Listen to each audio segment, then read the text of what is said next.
He found a bloodied cleaner behind a locked supply room door, and the first thing she begged him was not to call security. In a city where glass towers shine brighter than the neighborhoods they cast shadows on, Lena Hart had learned how to disappear. She cleaned offices after midnight, paid bills before buying groceries, and swallowed fear because her little brother needed the lights kept on. But that night inside Monarch Tower, fear had a name: Brent. And when Adrian DeLuca, the hidden owner with a mafia bloodline and a past carved in silence, heard that HR already knew something colder than rage woke inside him. This is not just a story about revenge. It is about power survival and the price of being believed. Watch until the end, like this video, and comment where you're watching from. That one sentence stayed in the air longer than the smell of bleach, longer than the rain tapping the black windows of Monarch Tower. HR already knew. Adrian DeLuca did not move at first. He stood just outside the supply room, his boots planted on the polished concrete, his maintenance jacket hanging loose over shoulders that had carried heavier secrets than any building file could hold. The light above Lena Hart flickered again, cutting her face into pieces. Bruised cheek, split lip, eyes too tired to beg and too proud to collapse. She sat on the floor with one arm wrapped around her ribs like she was trying to keep herself from falling apart in front of a stranger. Adrian had seen men die without fear in their eyes. He had seen men lie while bleeding through their teeth. He had seen his father smile at funerals and call it respect. But the way Lena looked toward the hallway was different. She was not afraid of pain. She was afraid of being found. He lowered his voice. "Lena." Her eyes snapped back to him. "You do not have to tell me everything right now." Her fingers tightened around the handkerchief he had given her. "That is what they always say before they ask for everything." The words were quiet, but they landed clean. Adrian accepted them. He had no right to be offended by the truth. Behind him, the empty corridor stretched into blue shadow. Offices slept behind glass walls. Conference rooms sat neat and silent, their long tables wiped clean, their leather chairs tucked in their trash cans, emptied by people like Lena after the powerful had gone home. Monarch Tower looked holy from the outside. 46 floors of black glass chrome and money rising over Baltimore Harbor. At sunrise, its windows caught the light like a blade. At night, it became a mirror for every city street it towered above. Lena had cleaned that mirror for 3 years. No one had ever seen her in it. She was 28, though most nights made her feel older. Her apartment sat in Highlandtown on the second floor of a narrow brick building with a broken buzzer and a stairwell that smelled of laundry soap, old wood, and fried onions from the family downstairs. She shared it with her younger brother Noah, who was 17 and too clever for his own silence. Noah pretended not to notice when Lena skipped dinner and said she had eaten at work. Lena pretended not to notice him noticing. That was how they loved each other. Carefully, quietly, without adding more weight to what the other already carried. Their mother had died 2 years earlier after a sickness that took its time. Some illnesses came like storms. Hers came like debt. Slow, official, stamped, signed, and impossible to ignore. First came missed shifts. Then hospital parking fees. Then prescriptions. Then collection letters. Then the kind of tiredness that settled into a home and changed the sound of every room. Their father was a photograph in an old cookie tin and a name Lena had stopped saying out loud. Before all of that, Lena had taken accounting classes at Baltimore City Community College. She loved numbers because numbers did not pretend. They did not soften their voice and call a lie a misunderstanding. They did not smile across a desk and ask if you were sure about what you had seen.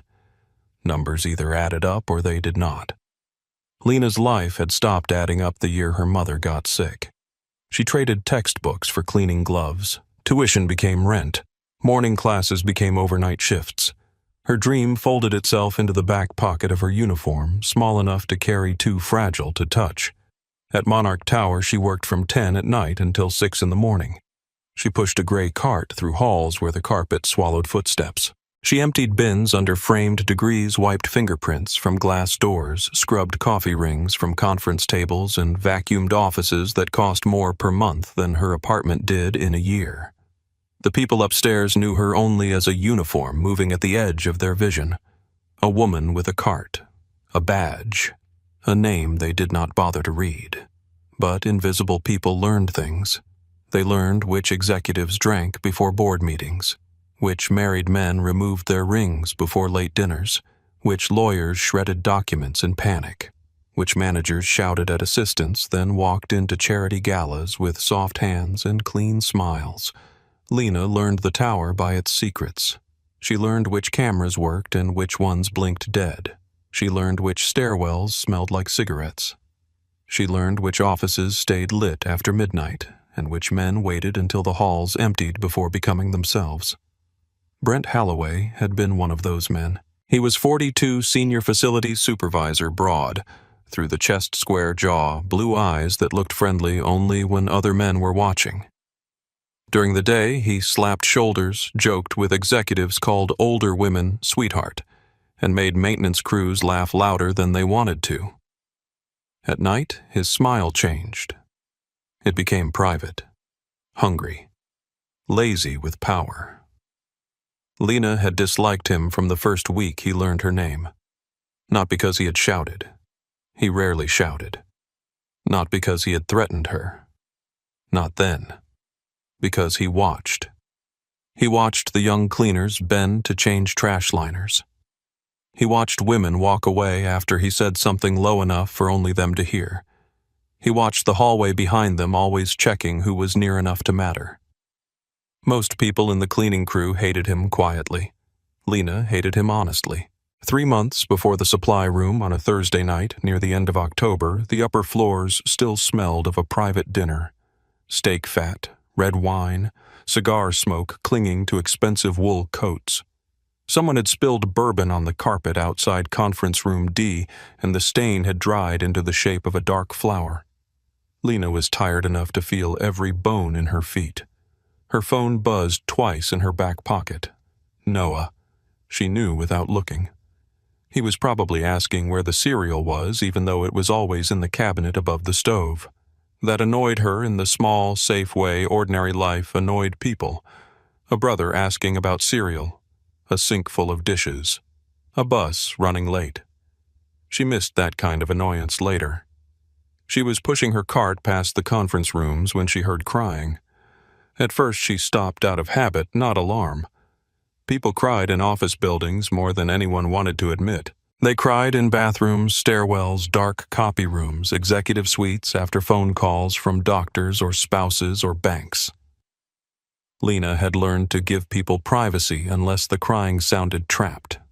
This sounded trapped. It came from behind the frosted glass door of Conference Room D. Then a man's voice followed, low, tight, angry. Lena's hands closed around the cart handle. She knew that voice. "Don't act stupid, Tessa." Lena's stomach turned. Tessa Monroe had been on the night crew only 6 weeks, 19 years old. Soft voice, pink keychain clipped to her bag. She sent money to her grandmother in Delaware and smiled like she was apologizing for taking up space. Brent had started giving her special assignments on upper floors 2 weeks earlier. Lena had noticed. Gloria Bell had noticed too. Gloria noticed everything. Lena moved closer to the door. Tessa's voice came thin and shaking. "Please, Brent, just let me leave." The words did something to Lena's body before her mind caught up. Heat climbed her throat. Her fingers found the radio clipped to her belt. She opened the door. Conference Room D was lit by the city outside and one lamp near the credenza. Plates from the dinner still sat at one end of the table, silverware crossed over white napkins, wine glasses smeared with lipstick and fingerprints.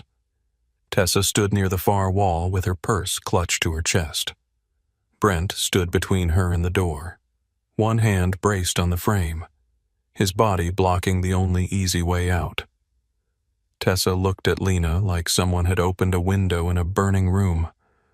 Brent turned slowly. His smile arrived before the rest of his face did.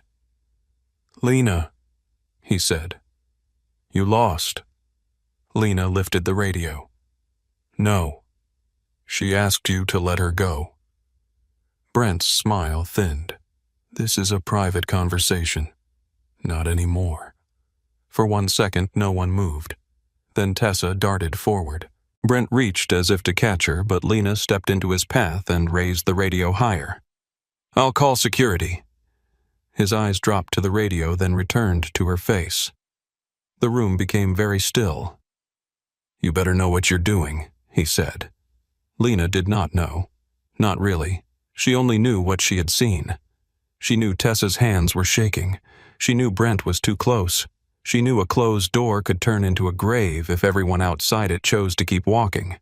So she kept her voice steady. "I know enough."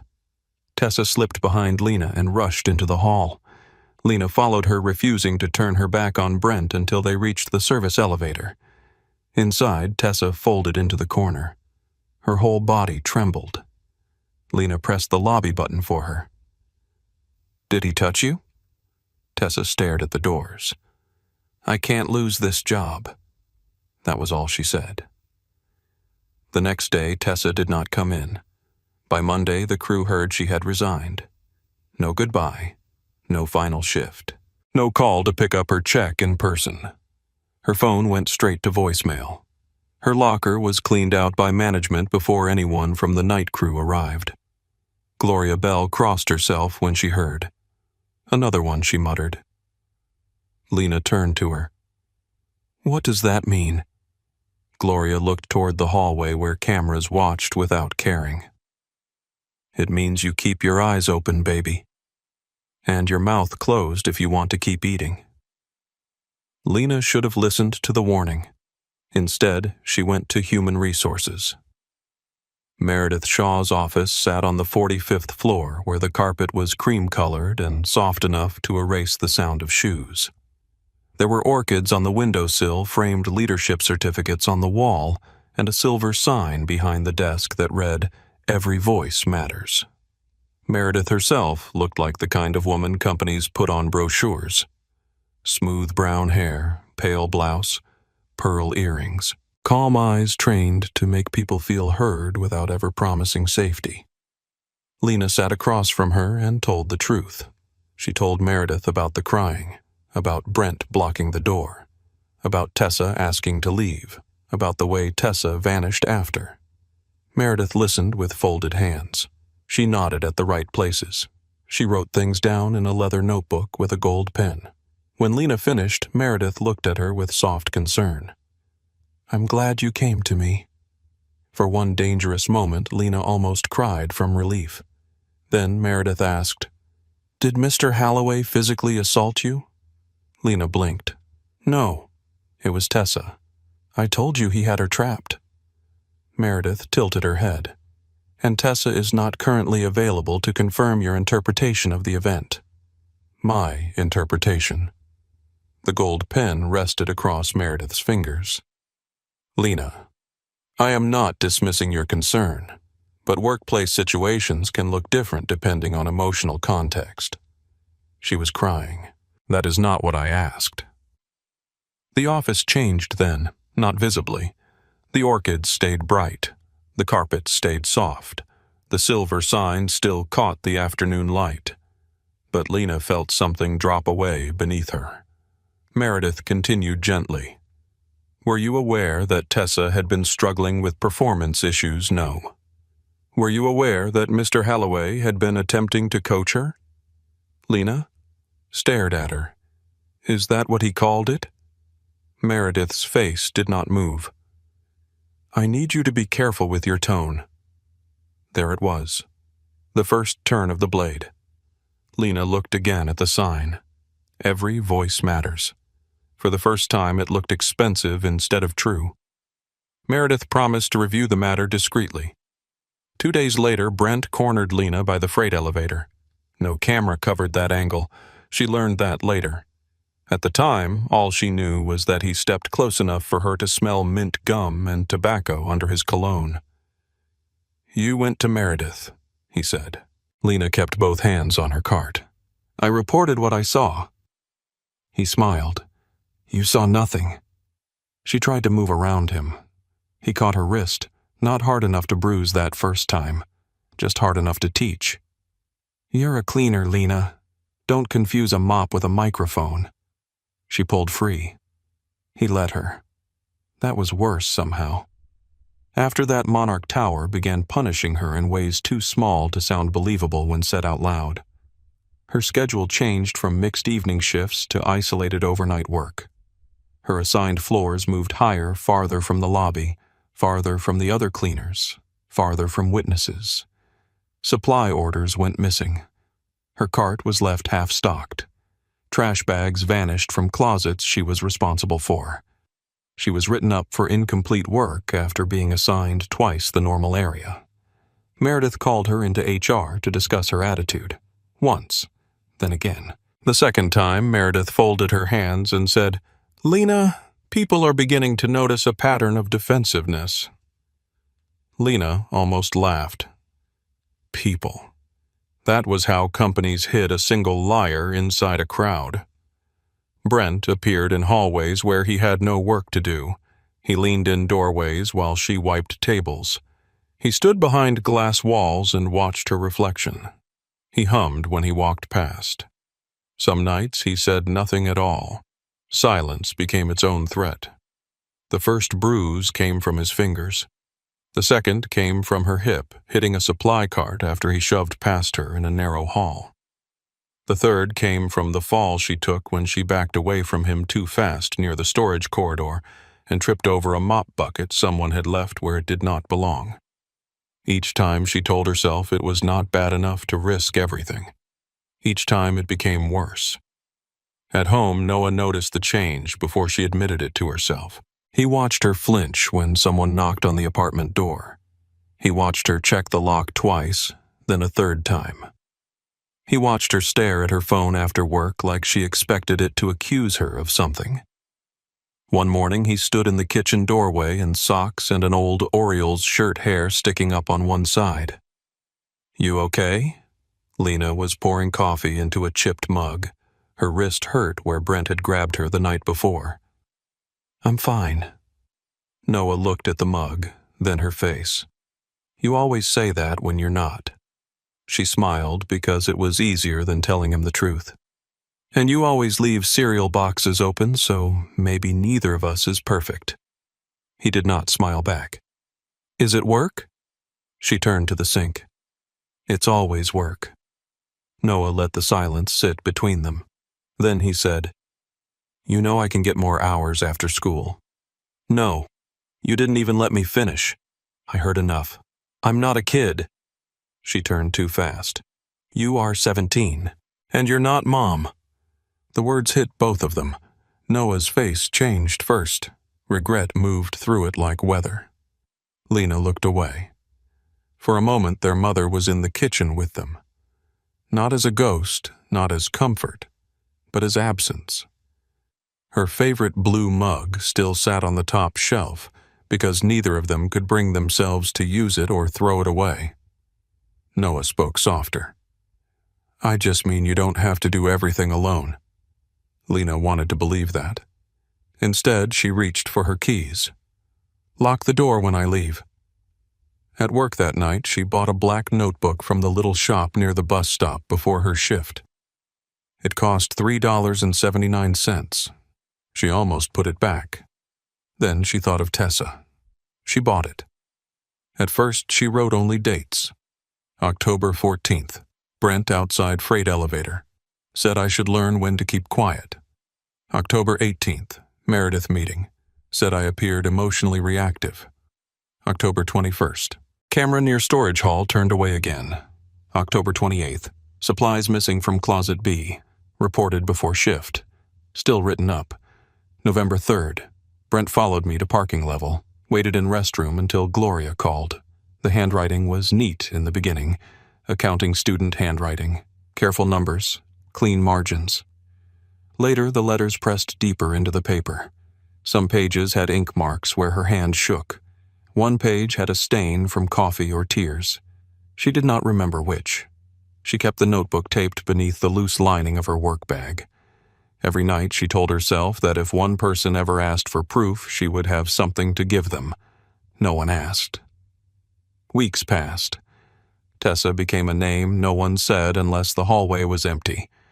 The other cleaners spoke around her absence. Gloria brought soup in a thermos and gave Lena half without asking if she was hungry. Marcus Reed. The overnight security guard once watched Brent step too close to Lena on a monitor and stood up from his chair. The next day, Marcus was written up for leaving his post. After that, he watched more carefully and spoke less. Lena did not blame him. Fear had rent too. One night in December, Meredith called Lena into her office again. It was almost midnight, but the 45th floor still smelled of fresh coffee and lilies. Meredith sat behind her desk with Lena's personnel file open in front of her. "Lena, I want this to be a supportive conversation." Lena sat without removing her coat. "That usually means it is not." Meredith's eyes cooled by half a degree.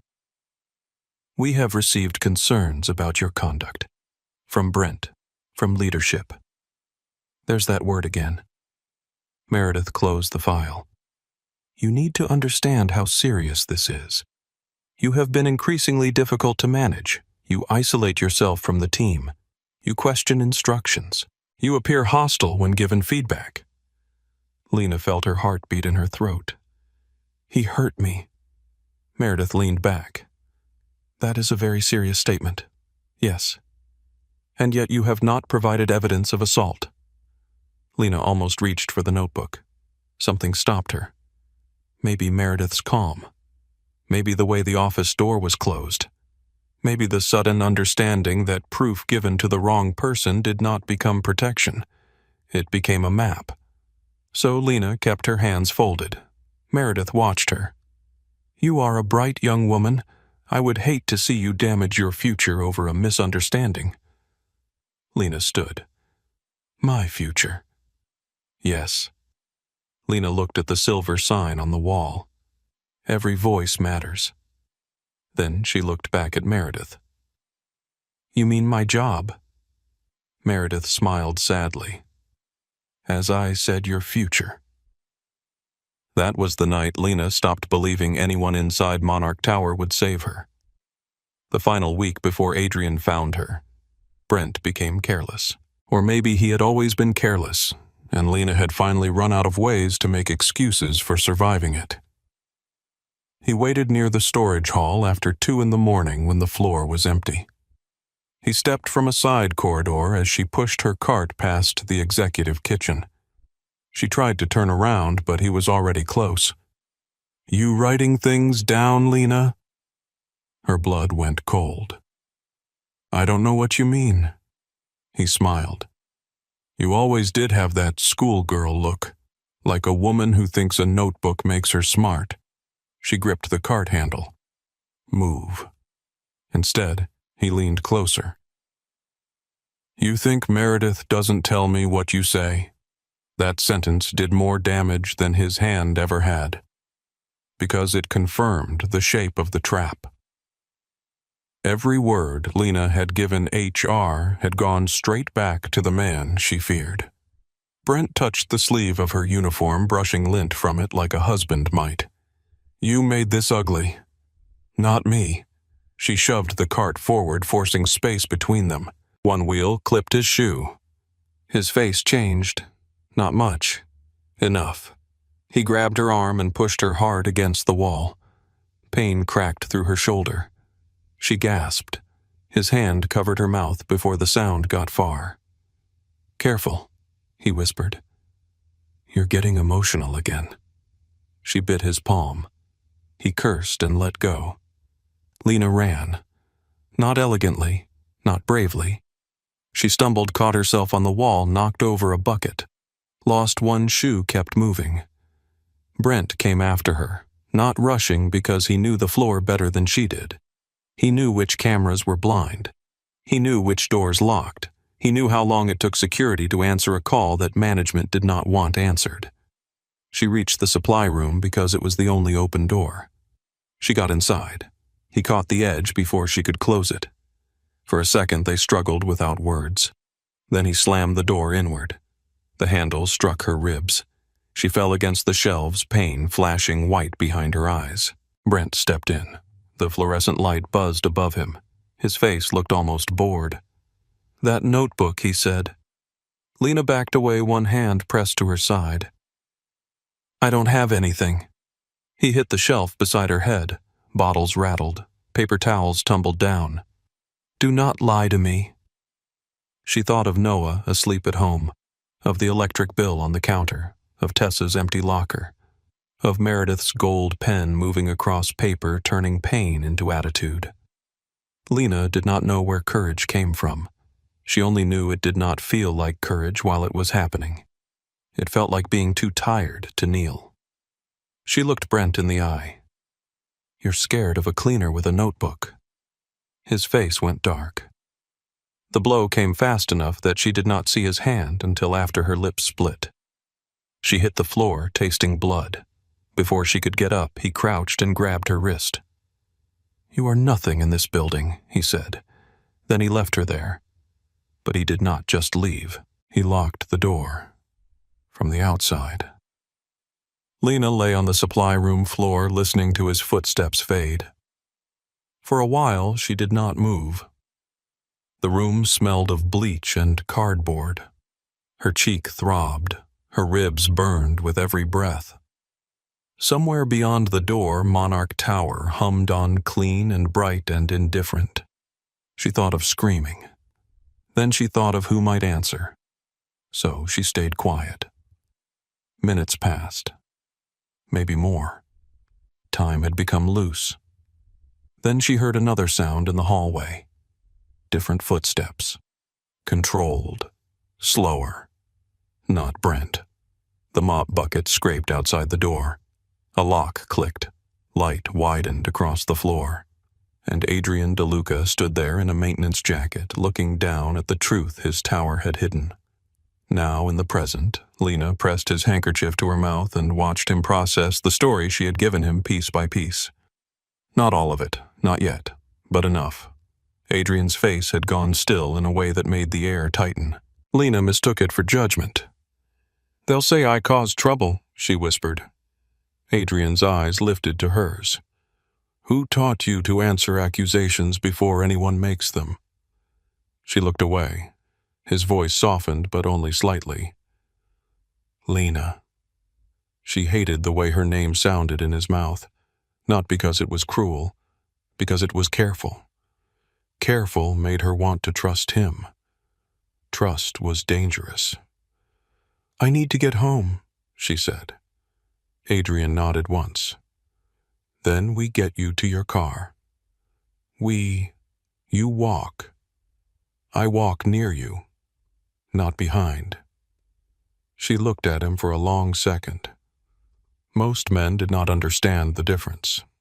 He did. That frightened her in a different way. He stood slow enough not to startle her and stepped back from the doorway. He took off his maintenance jacket and held it out by the collar, leaving space between them. "Your shoulder is exposed." Lena looked down. The seam of her uniform had torn. Purple bruising marked the skin beneath. Her first instinct was shame, then anger at the shame. "What do you want for it?" Adrian's jaw tightened. "Nothing. People always want something." "Yes," he said. "They do." That answer was too honest to be comforting. Still, the hallway beyond him was cold, and her body had started to shake now that the worst was no longer actively happening. She took the jacket. Adrian turned his back while she slipped it on. The gesture was small, so small anyone else might have missed it. Lena did not. The jacket smelled faintly of rain cedar and expensive soap.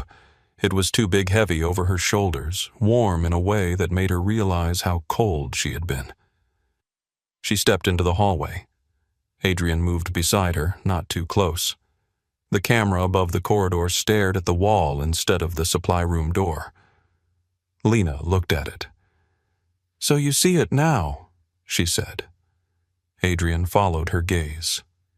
Yes. No one else did. His eyes stayed on the camera. They saw enough. The words settled between them. Lena did not know yet that Adrian owned the building. She did not know that the man walking beside her had judges who returned his calls, dock foremen who owed him favors, and enemies who crossed streets to avoid his name. She did not know that under his quiet face lived a history of blood and obedience and rooms where men begged softly. All she knew was that he had opened the door. All Adrian knew was that opening it was not enough. At the elevator, Lena leaned one hand against the wall while he pressed the button with his knuckle. The metal doors reflected them in pieces. Her bruised face, his still one, her body swallowed by his jacket, his hands hanging loose at his sides as if he were afraid of what they might become if he let them close. The elevator arrived with a soft chime. Lena stepped in first and moved to the corner. Adrian stood near the doors. The numbers began to fall. 42, 39, 34. Lena watched his reflection in the mirrored wall. "You never told me your name." He did not look away from the doors. "Adrian." She waited. "Adrian what?" A faint pause. "DeLuca." Her eyes narrowed despite the swelling near her cheek. "That name is familiar. Common name." "No, it is not." For the first time, something almost like a smile touched his mouth. "Then maybe you heard it from someone who talks too much." The elevator continued down, carrying them through the sleeping tower past the floors where Lena had been ignored, past the offices where Meredith had rewritten her pain, past the conference room where Tessa had cried behind frosted glass. When the doors opened to the parking level, Lena stepped out into pale fluorescent light. Her old blue Honda waited near the back wall, rust along one wheel well, a cracked tail light, grocery bags folded neatly on the passenger seat. A little graduation tassel hung from the mirror, not hers. Noah's future one from a school event he had joked was too early to keep. Adrian noticed everything. The dent in the bumper, the tired tires, the way Lena checked the shadows before unlocking the door. "Is someone home?" he asked. "My brother." "How old?" 17. "Does he know?" She looked down. "No." Adrian did not ask why. That was the first thing she almost liked about him. He reached into his pocket and pulled out a black card. No company logo. No title. Only one phone number printed in dark ink. She took it carefully. "If Brent comes near you, call." Lena looked at the card. "If I call, who shows up?" Adrian met her eyes. "I do." The garage seemed to hold its breath. She should have been more afraid of him. Part of her was. There was something in Adrian DeLuca's stillness that did not belong to ordinary men. He was too controlled, too watchful, too certain in a place where everyone else had made her feel powerless. But he had not touched her. He had not demanded the notebook. He had not asked what she had done to make Brent angry. That made him dangerous in a way she did not know how to name. It made her want to believe him. She opened her car door. "You're not maintenance," she said. "No, you work for the company." Adrian looked toward the nearest camera. The red light blinked once. Then the camera slowly turned away from them. Lena went still. Adrian looked back at her. "I own the building." The warmth drained from her face. Not relief. Horror. Because owners were not saviors in Lena's world. Owners were the people everyone lied for. She stepped behind the open car door as if it could protect her. "Then you're one of them." Adrian felt the sentence land exactly where it belonged. He did not defend himself. "I should have known what was happening in my own tower." Her voice came rough. "Yes, you should have." The honesty cut deeper than praise ever could. Adrian nodded. You're right. Lena searched his face, waiting for anger. Men like Brent hated being corrected.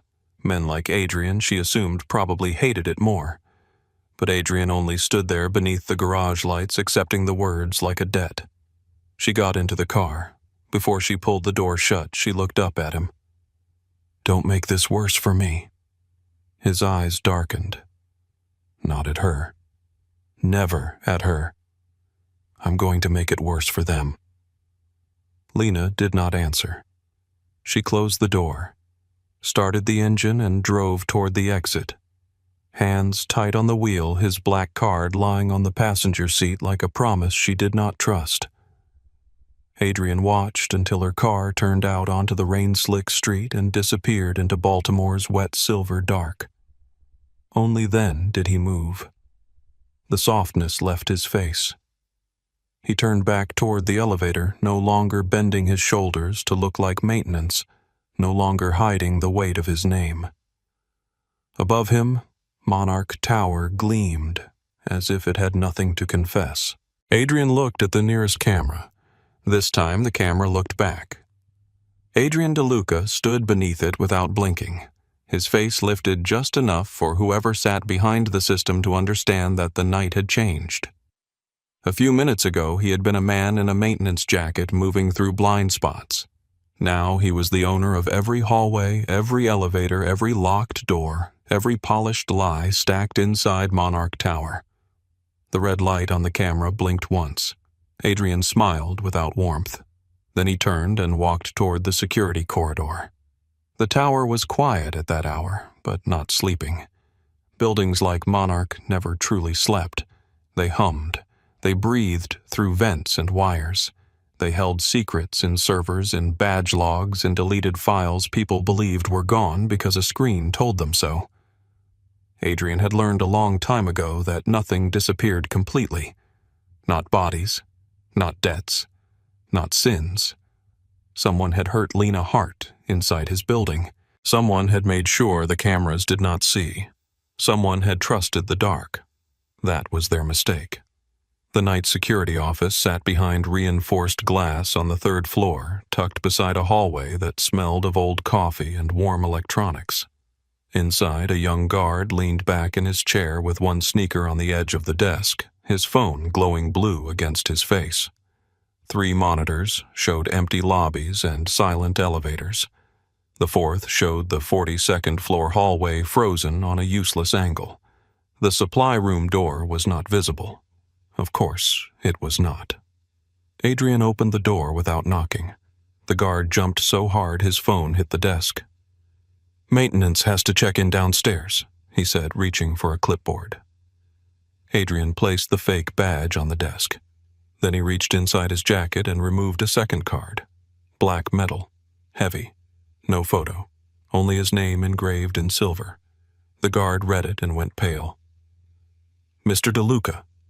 Adrian looked at his name tag. Caleb Wren. "Yes, sir. You did not see me enter this building tonight." Caleb swallowed. "No, sir. You did not see me leave the 42nd floor." "No, sir." Adrian stepped closer to the monitors. "And if anyone asks about the camera system, you will say it is under internal review." Caleb nodded too quickly. Adrian looked at him. "Do not nod if you are frightened. Nod if you understand." Caleb sat straighter. "I understand." "Good. Pull every camera file from floors 39 through 45 for the last 3 months. Caleb's fingers hovered over the keyboard. "That is a lot of footage." Adrian said nothing. Caleb began typing. The room filled with the frantic clicking of keys. Dates opened across the screen, access logs, camera maps, archive folders, motion records. Adrian stood behind Caleb with his hands at his sides, watching the building give up its habits. Most men looked at surveillance footage and saw pictures. Adrian saw timing, patterns, weakness, lies that thought they were hidden. Caleb opened the archive for the 42nd floor. Several blocks of footage were missing. Not corrupted, not random, cleanly removed. Adrian's voice lowered. Who accessed the archive? Caleb opened the log. His face lost color. Authorized building management access. Names. Caleb scrolled. Brent Holloway accessed floor cameras 11 times in the last 3 months. Adrian did not move. Caleb clicked again. Meredith Shaw accessed them 7 times. The room seemed to tighten around that name. Meredith Shaw. Human Resources. Every voice matters. Adrian remembered Lena sitting on the supply room floor, blood on his handkerchief. Her voice empty when she said HR already knew. He leaned forward. Export every log. Camera movement. Deleted footage. Recovery failure. Badge access. Shift change. Everything connected to Holloway, Shaw, Lena Hart, and Tessa Monroe. Caleb looked at the encrypted email address Adrian wrote on a yellow sticky note. That is not a company address. No. If this is an internal matter, should this not go through legal? Adrian bent slightly, bringing his voice closer. A woman was locked in a supply room tonight with blood on her mouth. Someone turned your camera away from that door, so you need to decide if you are a guard watching screens or a witness helping bury what happened on them. Caleb's hand trembled. Then he clicked send. Adrian straightened. Good choice. The first recovered clip came through 20 minutes later. It was not from tonight. It was from 6 weeks earlier. The screen showed Lena pushing her cart down a narrow corridor near the executive kitchen. Her hair was tied back. Her shoulders were tight. Brent Holloway entered from a side hall like he had been waiting. He said something. There was no audio. Lena tried to move past him. He blocked her. She tightened her grip on the cart. He reached out and touched her hair. Adrian's eyes went flat. Lena jerked away. Brent laughed. The clip ended 3 seconds later. Caleb whispered, There are more. Recover them. Adrian left before the anger in him found the wrong body. He took the elevator to the 45th floor alone. The mirrored walls reflected him from every side. Maintenance jacket, dark jeans, work boots, calm face, empty eyes. He had practiced that expression since boyhood. It had served him in courtrooms, back rooms, funeral parlors, and restaurants where men smiled across white tablecloths with guns under their jackets. Adrian's father used to say silence was the cleanest threat. Vincent DeLuca had ruled Baltimore through appetite. He took what he wanted, broke what resisted, rewarded loyalty with money and disobedience with disappearance. He believed workers were tools, women were leverage, and fear was the only language worth teaching. Adrian had spent half his life proving he was not his father. Not good. He knew better than to call himself good. Different, cleaner, colder, smarter. Yet when he saw Brent touch Lena's hair on that screen, the old blood in him answered. It wanted a chair in a windowless room. It wanted Brent's hands on the table. It wanted names, screams, and apologies no one would hear. Adrian closed his eyes until the elevator chimed. When the doors opened, he stepped into Meredith Shaw's world. The 45th floor smelled like polished wood orchids and expensive coffee. Meredith's office stood at the end of the hall behind frosted glass. Her door was locked. It took Adrian less than 10 seconds to open it. Inside, everything was arranged to suggest safety. Cream sofa, soft chairs, a glass bowl of mints, framed certificates, a plant beside the window. A silver plaque on her desk read, People First. Adrian stared at it. Then he turned it face down. He sat in Meredith's chair and woke her computer. Her password took longer than the door. Not much longer. Careful people trusted systems because systems made them feel larger than they were. Adrian had never trusted systems. Systems were built by people, and people always left fingerprints. He searched Lena Hart. The first document opened. Employee displays confrontational behavior regarding Supervisor Holloway. Adrian read. Lena had allegedly misinterpreted a private interaction. Lena had become emotional. Lena had difficulty accepting corrective feedback. Lena should be monitored for disruption to team culture. He opened the attached recommendation. Assign employee Hart to isolated overnight duties until behavior stabilizes. His hand tightened on the mouse. He searched Brent Holloway. Too many results appeared. Complaint from Tessa Monroe. Closed. Concern from Mariah Lane. Closed. Informal report from Gloria Bell. No action. Exit interview from Dana Kell. Restricted. Adrian opened them one by one. The pattern was not hidden. It was dressed in clean language. Employee discomfort. Miscommunication. Friendly supervision. No corroborating evidence. Decline to pursue formal complaint. Matter resolved internally. Adrian knew what resolved meant when people with power used it. It meant buried. Then he found the email chain. Subject line. Hart situation. Meredith had written to Brent 2 months earlier. She is still asking about Tessa. Stop engaging where cameras can see you, Brent replied. She should have minded her business, Meredith answered. Keep her nervous, not visibly injured. If she looks sympathetic, we lose the narrative. Adrian stopped breathing for one slow second. Outside the window, Baltimore Harbor glittered under rain and streetlights. Inside the office, the air went thin. Brent was cruel in the way stupid men were cruel. He left marks. He sent threats. He made messes. Meredith was worse. Meredith understood the paper trail, the tone, the useful softness of professional language. She knew how to turn fear into instability and pain into attitude. She did not hide violence with darkness. She hid it with policy. Adrian copied everything. Emails, personnel files, complaint records, shift changes, camera requests, internal messages. Then he printed the worst of it and left Meredith's office exactly as he found it, except for the desk sign. Hill first remained face down. Morning came gray over Baltimore. Rain thinned into mist along the harbor, silvering the streets and washing the sidewalks clean in the way cities pretended to begin again. Office workers hurried through Monarch Tower's front entrance with coffee cups and tired faces. No one looked twice at the man in the maintenance jacket entering through the loading dock. That was the gift of uniforms. They made people disappear.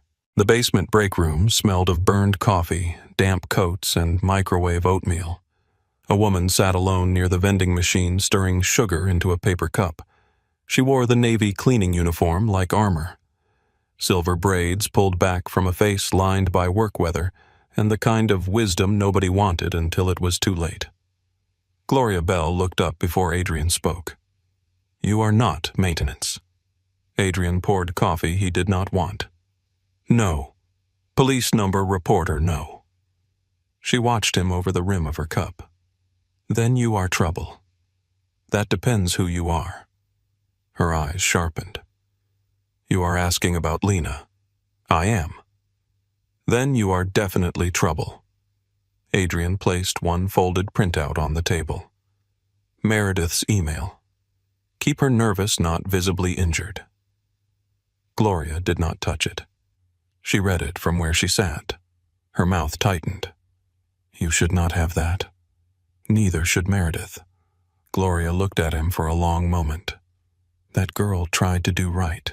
Lena Tessa, too. Mariah before her. Dana before that. The vending machine hummed in the corner. Gloria lowered her voice. People think night cleaners do not talk because we have nothing to say. Truth is, we talk less because we know who pays attention. Adrian sat across from her. What happened to Tessa Gloria's hand wrapped around the coffee cup? 19 years old. First real job. Sent money home to her grandmother. Brent started giving her special assignments. Empty floors. Late rooms. Places where the cameras looked away. And Meredith. Meredith made ugly things sound tidy. Gloria looked toward the door. Tessa asked to switch shifts. HR told her she needed to be more professional. Then Lena found her in that conference room with Brent blocking the door. Next morning, Tessa was gone. Gone where phone disconnected. Address empty. That is what fear looks like when it packs fast. Adrian absorbed that. Would you give a statement? Gloria laughed once without humor. I have rent, medicine, a grandson who thinks I am braver than I am. You are sitting here talking to me. That is not the same as signing my name. Adrian nodded. No pressure. That surprised her. He stood. At the door, Gloria spoke again. She kept a notebook. Adrian turned. Lena Gloria nodded. Dates, times, camera locations, things he said, things Meredith said after pretending to help. Where is it? Gloria looked at him as if testing the shape of his soul. Ask her. Adrian held her gaze. I will. The next person he found was Marcus Reed. Marcus worked overnight security and looked like a man who had once believed rules were stronger than paychecks. Broad shoulders, shaved head, scar along his jaw. Former Marine, according to the file Adrian had pulled. 2 children, divorced. 1 month behind on support. Clean record. Strong reviews until 3 months ago when the warnings began. Adrian found him near the lobby desk just after midnight. Outside, rain tapped softly against the glass entrance. Marcus looked up from the monitor. Can I help you? Adrian placed a small drive on the desk. I am trying to recover missing footage from the 42nd floor. Marcus did not move. That? So I think you saved a copy. Marcus stared at him. You need to walk away. No. Marcus stood slowly. He was taller than Adrian, bigger through the shoulders. It did not matter. Adrian had seen large men fold under small truths. You do not know what this is, Marcus said. I know Brent Holloway hurts women when no one is watching. I know Meredith Shaw makes complaints disappear. I know Lena Hart was locked in a supply room tonight with bruises she did not give herself. Marcus looked around the lobby. Keep your voice down. Why? Because I need this job. Adrian's eyes held his. So did Lena. That landed. Marcus looked away first. I reported 1 clip 2 months ago. Brent and Lena near the storage hall. I flagged it. What happened? Meredith came down herself. Told me I misunderstood horseplay between employees. His jaw tightened. She had tears on her face. Where is the clip? Marcus closed his eyes. If I give it to you, I am done. If you do not, she might be. For a few seconds, Marcus was not a guard. He was just a tired man in a marble lobby measuring his fear against someone else's pain. Then he took out his phone. I saved it because I knew they would delete it. He opened the file. The footage was grainy and silent. Lena pushed her cart down the hallway. Brent stepped out from a side door. He spoke. She tried to move past. He grabbed her wrist. She pulled away. He grabbed her again harder this time and shoved her back against the wall. Adrian watched without blinking. Brent leaned close to Lena's ear. Whatever he said made her go completely still. Then he walked away. Lena remained standing for 2 seconds before sliding down the wall, one hand pressed to her ribs. The clip ended. Marcus looked sick. I should have done more. Adrian's voice was quiet. Yes. Marcus flinched. Then Adrian said, Now you can. Marcus sent the video to the encrypted address. His hands shook after. Who are you? Adrian picked up the drive. The owner. Marcus went still. Adrian turned toward the elevators. Mr. DeLuca. Adrian paused. Marcus looked toward the upper floors. There was another girl. Tessa Monroe. If she is still in Baltimore, find her. Adrian nodded once. I will. At 2:17 in the morning, Adrian sat in a black sedan 3 blocks from Lena's apartment in Highlandtown. He had not followed her to frighten her. That was what he told himself. He had sent a man to watch from a distance after what she said in the garage. Then the man called. A dark SUV had circled the block twice. Brent Holloway's SUV. Now Adrian sat beneath a dead streetlight watching rain slide down the windshield. Lena's building was narrow and tired brick darkened by weather, one second-floor window glowing warm against the cold street. His phone buzzed. Unknown number. He answered on the first ring. "Lena." Silence. Then her voice low and tight. "You knew it was me, I hoped." A breath trembled through the line. "He came by my building." "I know." The silence sharpened. "How do you know?" Adrian looked at the street where water ran along the curb in black ribbons. "I had someone watching from across the block." "That is not okay." He could have defended it. He could have said she was in danger. He could have said he knew men like Brent. He could have said protection always looked invasive to people who did not understand threats. Instead, he said, "You are right." The line went quiet. "I should have asked," he added. "Yes," she said. "You should have. I am asking now." Another silence. "Was he really there?" "Yes." Her voice became smaller. "I thought I was imagining it. I saw the headlights twice and told myself I was being paranoid." "You were not. I hate that.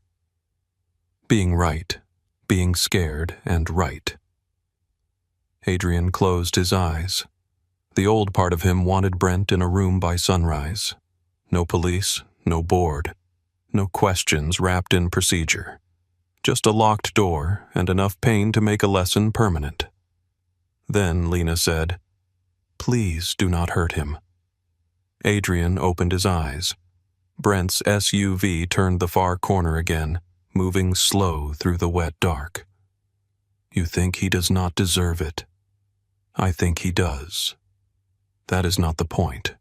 What is the point? If you hurt him, then this becomes about you and him. Not about what he did. Not about Meredith. Not about Tessa. Not about me." Adrian said nothing. Lena's voice shook, but she kept going.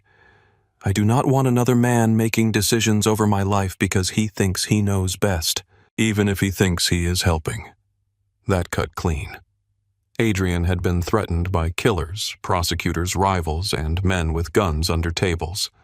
None of them had stopped him like that sentence did. He looked at Lena's lit window. "You are right again." A tired sound came through the phone. "Does that hurt you to say?" This time she waited. Yes. For the first time she gave a small laugh. Fragile. Real. Gone almost before he could hold it. Adrian felt it settle somewhere dangerous inside him. "I can protect you without taking your choices," he said. "Can you?" He deserved the doubt. "I can learn."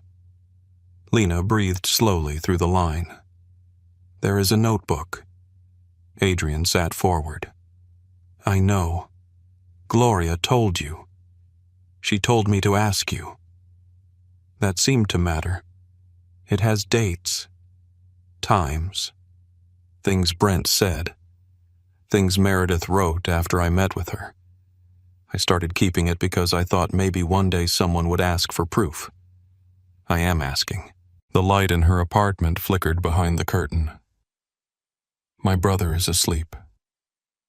I cannot talk long." "Then do not." "I am afraid." "I know." "No," she whispered. "I mean, I am afraid of you too." Adrian did not answer too quickly. "Good." She went still on the line. "Good. You should be careful with men who have power. And are you a man with power?" He looked down at his hands. Hands that had signed contracts, broken bones, held guns, and once held his mother's rosary after she died. "I am trying to be a careful one." Lena was quiet for a long moment. "Tomorrow," she said. "I can give you the notebook tomorrow. Where? Not the tower. Name the place. There is a diner on Eastern. Blue sign. Opens at 6. I will be there. Adrian, Yes. If I do this, it has to matter. Brent's SUV rolled past her building one more time. Adrian watched it through the rain. His voice became very still. It already does. Lena hung up first. Adrian lowered the phone but did not move from the car. He did not send men after Brent. He did not make a call that would end with blood on concrete. He did not break the promise while the sound of Lena's voice was still warm in his ear. He memorized the plate. He sent it to Caleb to Marcus and to a private investigator who owed him enough favors to answer before dawn.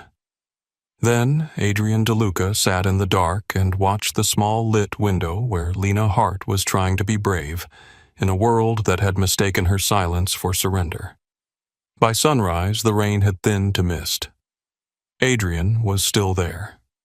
At 5:48, Lena stepped out of her building in jeans, a faded brown coat, and a knit hat pulled low over her hair. The bruise on her cheek had darkened overnight. She checked both directions before locking the door. Adrian did not approach her outside. He waited until she reached the diner first. The blue neon sign buzzed in the morning gray. Inside, Lena chose the booth in the back facing the door. Adrian noticed. Survivors learned exits before they learned trust. He entered alone. No men. No black suits. No performance of power. Just him, tired-eyed and quiet, carrying more darkness than he intended to show. Lena looked at the empty space behind him. You came alone. You asked for choices. Her fingers tightened around the strap of her bag. I did not say that. No, Adrian said, sliding into the seat across from her. But you meant it. For a moment she only looked at him. Then she reached into her bag and placed a small black notebook on the table between them. Its corners were bent. A rubber band held it closed. Adrian did not touch it. Lena noticed. You can take it. He looked at her, not the notebook. Tell me first. Lena looked at Adrian across the diner table as if those 3 words had moved something heavy inside her. Outside the window, Baltimore woke under a wet gray morning. Delivery trucks hissed through puddles. A bus sighed at the curb. The blue neon sign above the diner window buzzed softly, turning the rain on the glass into trembling light. She had expected him to take the notebook. Men with power took things. Names. Rooms. Choices. Silence. Adrian DeLuca sat with both hands visible on the table and waited. Lena rested her fingers on the rubber band wrapped around the black cover. I started writing after Tessa disappeared, she said. Her voice sounded rough from the split in her lip and the sleep she had not gotten. She had ordered coffee but had not touched it. Adrian had ordered nothing except black coffee, and even that sat untouched near his right hand. At first I wrote down dates because dates felt safer than feelings. October 14th, October 21st, November 3rd. A date cannot be called emotional. A timestamp cannot be accused of having an attitude. Adrian watched her face, not the notebook. Lena swallowed. Then I started writing what Brent said, where he stood, which cameras were turned away, when Meredith called me in, what she wrote after. I thought if I made it neat enough, someone might believe me. Adrian's voice was low. Someone should have believed you before you had to make it neat. Lena gave a small, tired smile. People say that after they see proof. The waitress came by with a plate of toast and eggs. Lena had ordered it because her body needed food, but when it arrived, the smell made her stomach tighten. Adrian waited until the waitress left before he looked back at the notebook. Lena slipped off the rubber band and opened to the first page. The writing was careful, small, controlled. She turned the notebook so he could see. He read without touching it. October 14th. Brent outside freight elevator. Said I should learn when to keep quiet. October 18th. Meredith meeting. Said my tone sounded hostile. October 21st. Camera near storage hall turned away again. October 28th. Missing supplies from closet B. Reported before shift. Still written up. November 3rd. Brent followed me to parking level, waited in restroom until Gloria called. Adrian's eyes moved line by line. Nothing changed in his face, but Lena saw the tension gather under his skin. He looked like a locked room with something dangerous inside it. She closed the notebook. You hate him. Yes. The answer came without decoration. What would you do to him if I had not asked you not to? The diner seemed to quiet around them. A fork touched a plate somewhere near the counter. The cook scraped the grill. Rain tapped the window beside Lena's shoulder. Adrian did not lie.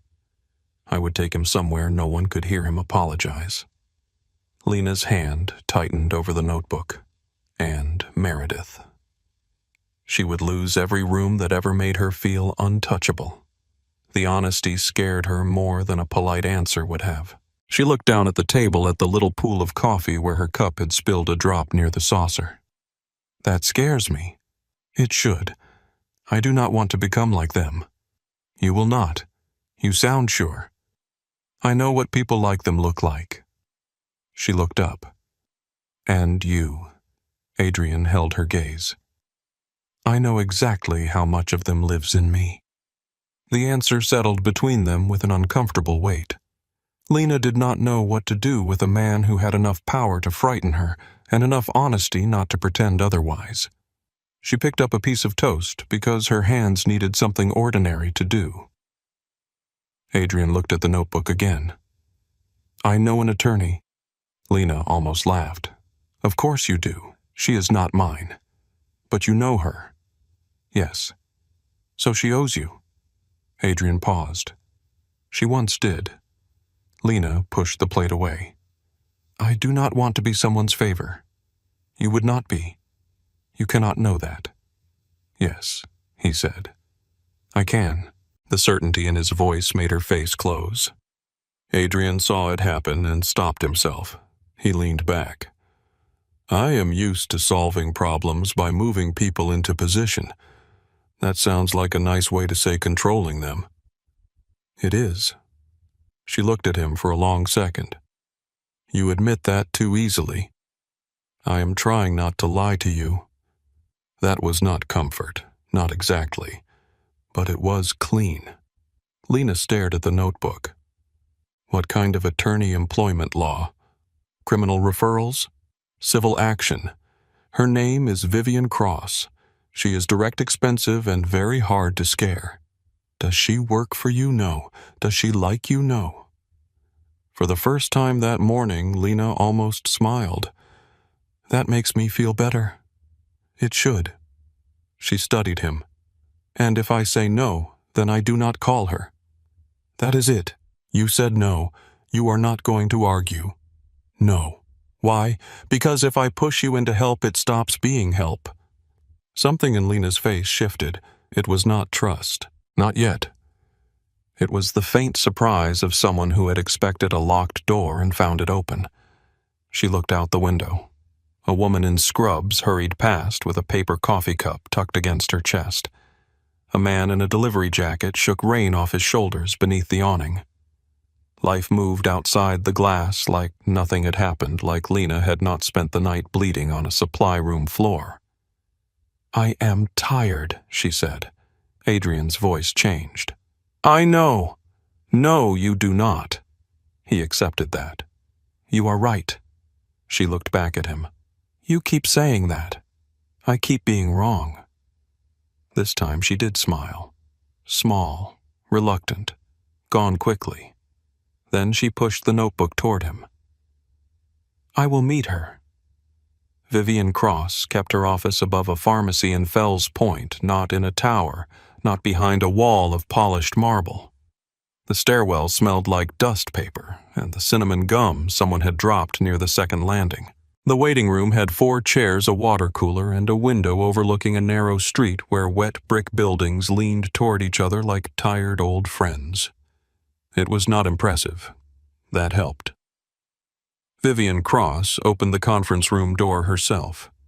She was in her early 40s with dark hair pinned at the back of her neck and a face that looked calm because it had decided panic was useless years ago. She wore a navy suit, no jewelry except a wedding band, and she shook Lena's hand first. Not Adrian's, Lena noticed. Ms. Hart, Vivian said. I am sorry we are meeting under these circumstances. I am glad you came. Her voice held no syrup, no pity, no corporate softness. Lena liked her before she trusted her. Adrian remained near the door. Vivian looked at him. You can sit over there. She pointed to the far end of the table. Adrian obeyed without comment. Lena liked Vivian a little more. The evidence spread across the conference table slowly. The notebook, camera logs, recovered footage, shift records, Meredith's emails, personnel notes, Marcus Reed's saved clip, Gloria Bell's account recorded without a signature for now, Caleb's export files. Adrian placed each item down like he was laying weapons on a table and trying not to use them the old way. Vivian read for almost an hour. She did not gasp. She did not soften her mouth into pity. She did not tell Lena she was brave. She asked questions only when she needed clarity. What time did Meredith call you in on November 6th? Did Brent ever contact you outside the building? Who had access to the supply room keys? Did anyone else know about the notebook before last night? Lena answered what she could. When she could not remember, Vivian did not press. She simply wrote uncertain and moved on. At last, Vivian removed her glasses and set them on the table. Lena, what happened to you was not a misunderstanding. It was not office drama. It was harassment, assault, retaliation, witness intimidation, and a coordinated cover-up. Lena's hands curled in her lap. She had known. Of course she had known. But hearing someone name it without flinching made the room tilt slightly as if her body had been waiting months for the right words and did not know how to hold them now that they had arrived. Vivian continued. You have several paths. None are easy. I will not pretend they are. Can they fire me? They can try. Lena looked down. If they do, then they make their position worse. With this evidence, any adverse employment action becomes part of the retaliation pattern. Adrian watched Lena absorb that. His hands rested loose on the table, but his jaw was tight. Vivian leaned forward slightly. They can call you unstable. They can call you difficult. They can say you misunderstood. They can say a lot of things, but they have a problem. What? They wrote too much down.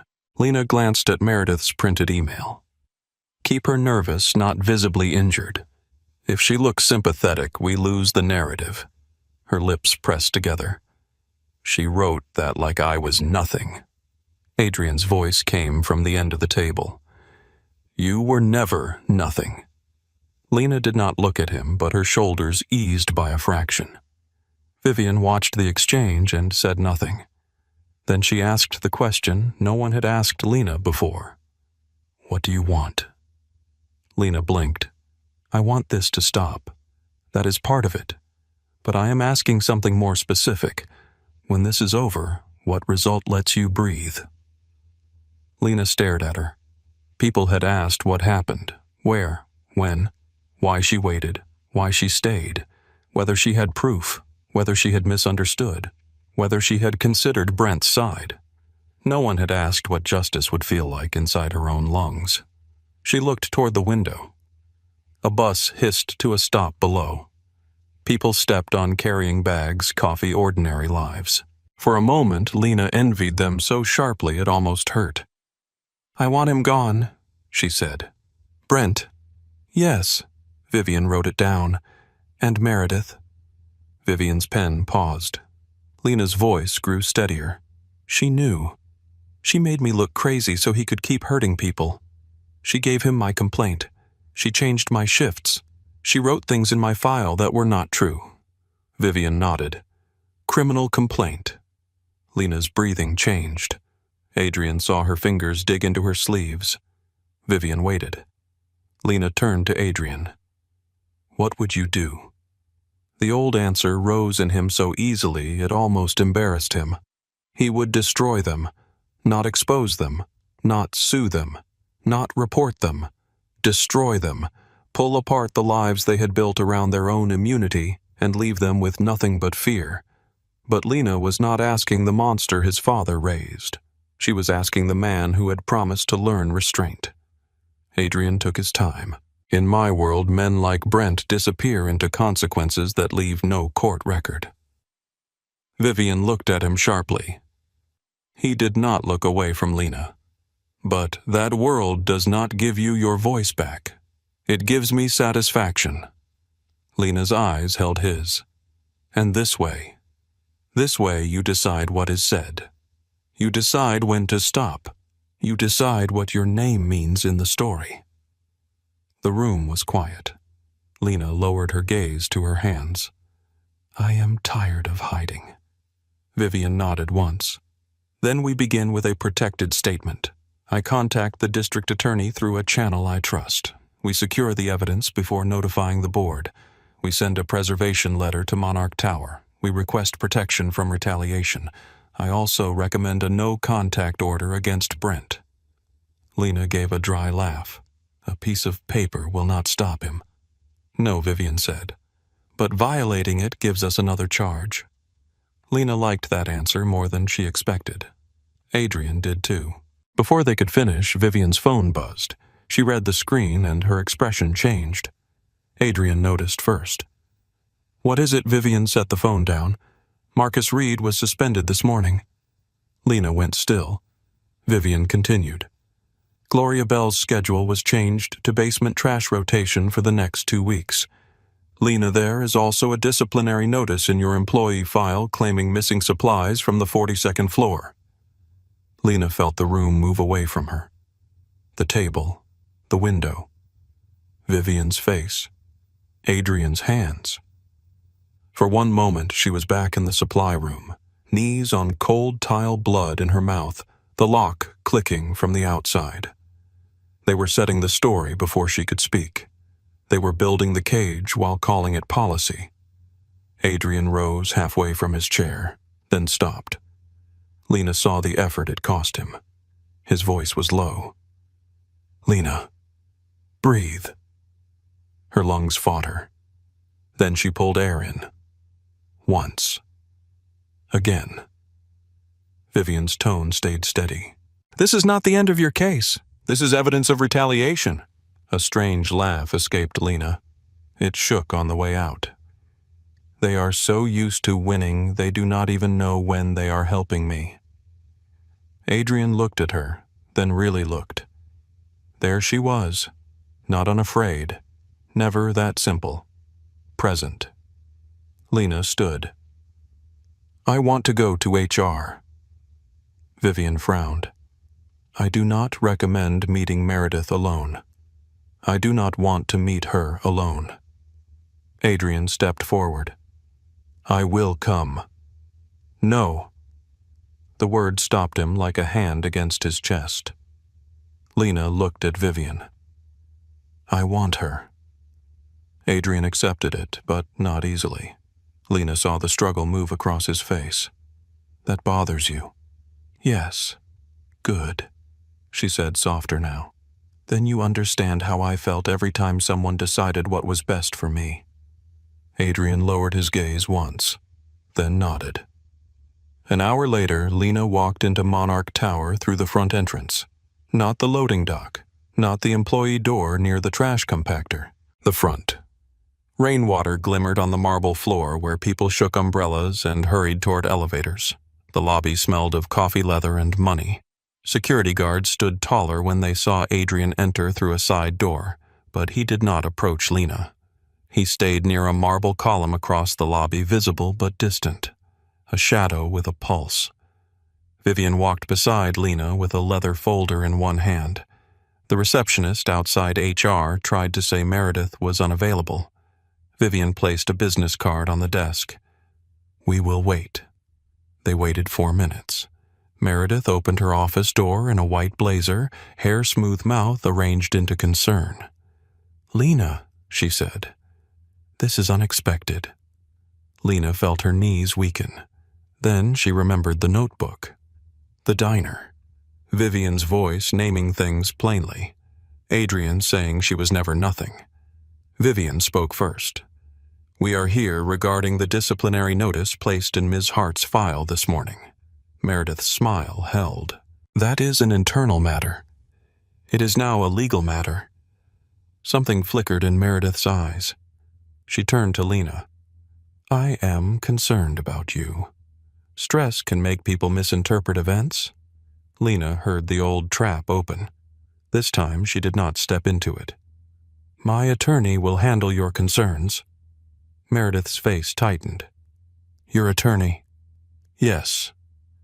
The word changed the office. Not loudly, not dramatically, but Lena felt it.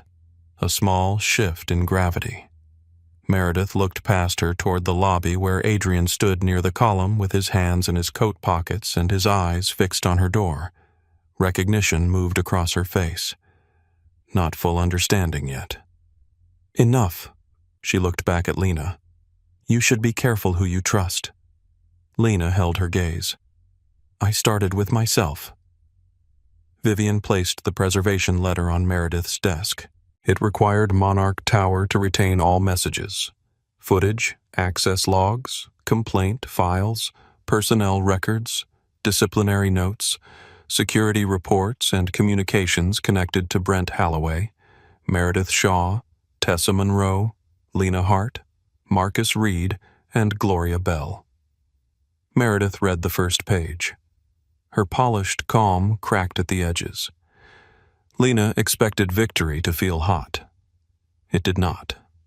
It felt like space opening in her chest for the first time in months. When they left HR, Adrian waited near the elevators. He did not ask what happened. He looked at Lena and she looked back. For once, she spoke first. I want the board to see everything. Adrian's expression became very still. Vivian closed her folder. Then we make sure they cannot look away. The private elevator opened without a sound. Inside, the walls were mirrored, reflecting Lena from every angle. Pale face, bruised cheek, Adrian's dark coat still over her shoulders from the cold morning. She almost took it off, then left it there. Not because she needed to hide inside it, because for once something warm had been offered without a price. As the elevator rose, Adrian stood beside her, quiet and controlled. Lena could feel the violence he was holding back. It did not frighten her the way Brent had frightened her. Brent's violence had been hungry and careless. Adrian's was disciplined, locked behind his ribs, waiting for permission it would never get. She looked at him in the reflection. You could have done this your way. His eyes met hers in the mirror. Yes. Why didn't you? Because you asked me not to. That simple no. The corner of his mouth moved without becoming a smile. But simple is not the same as easy. The elevator passed the 39th floor, then 40, then 41. Lena's hands shook, so she folded them together. Adrian noticed, but did not touch her. Why does this matter so much to you? She asked. His face changed slightly. Not enough for most people to see. Lena saw it. My mother worked in a restaurant when I was young, he said. It belonged to men my father did business with. The elevator kept climbing. She came home with bruises more than once. She always had a reason. Cabinet door, wet floor, clumsy hands. Lena turned toward him. I believed her because I was 17 and belief was easier than action. His voice stayed calm, but something behind it had gone far away. One night she did not come home.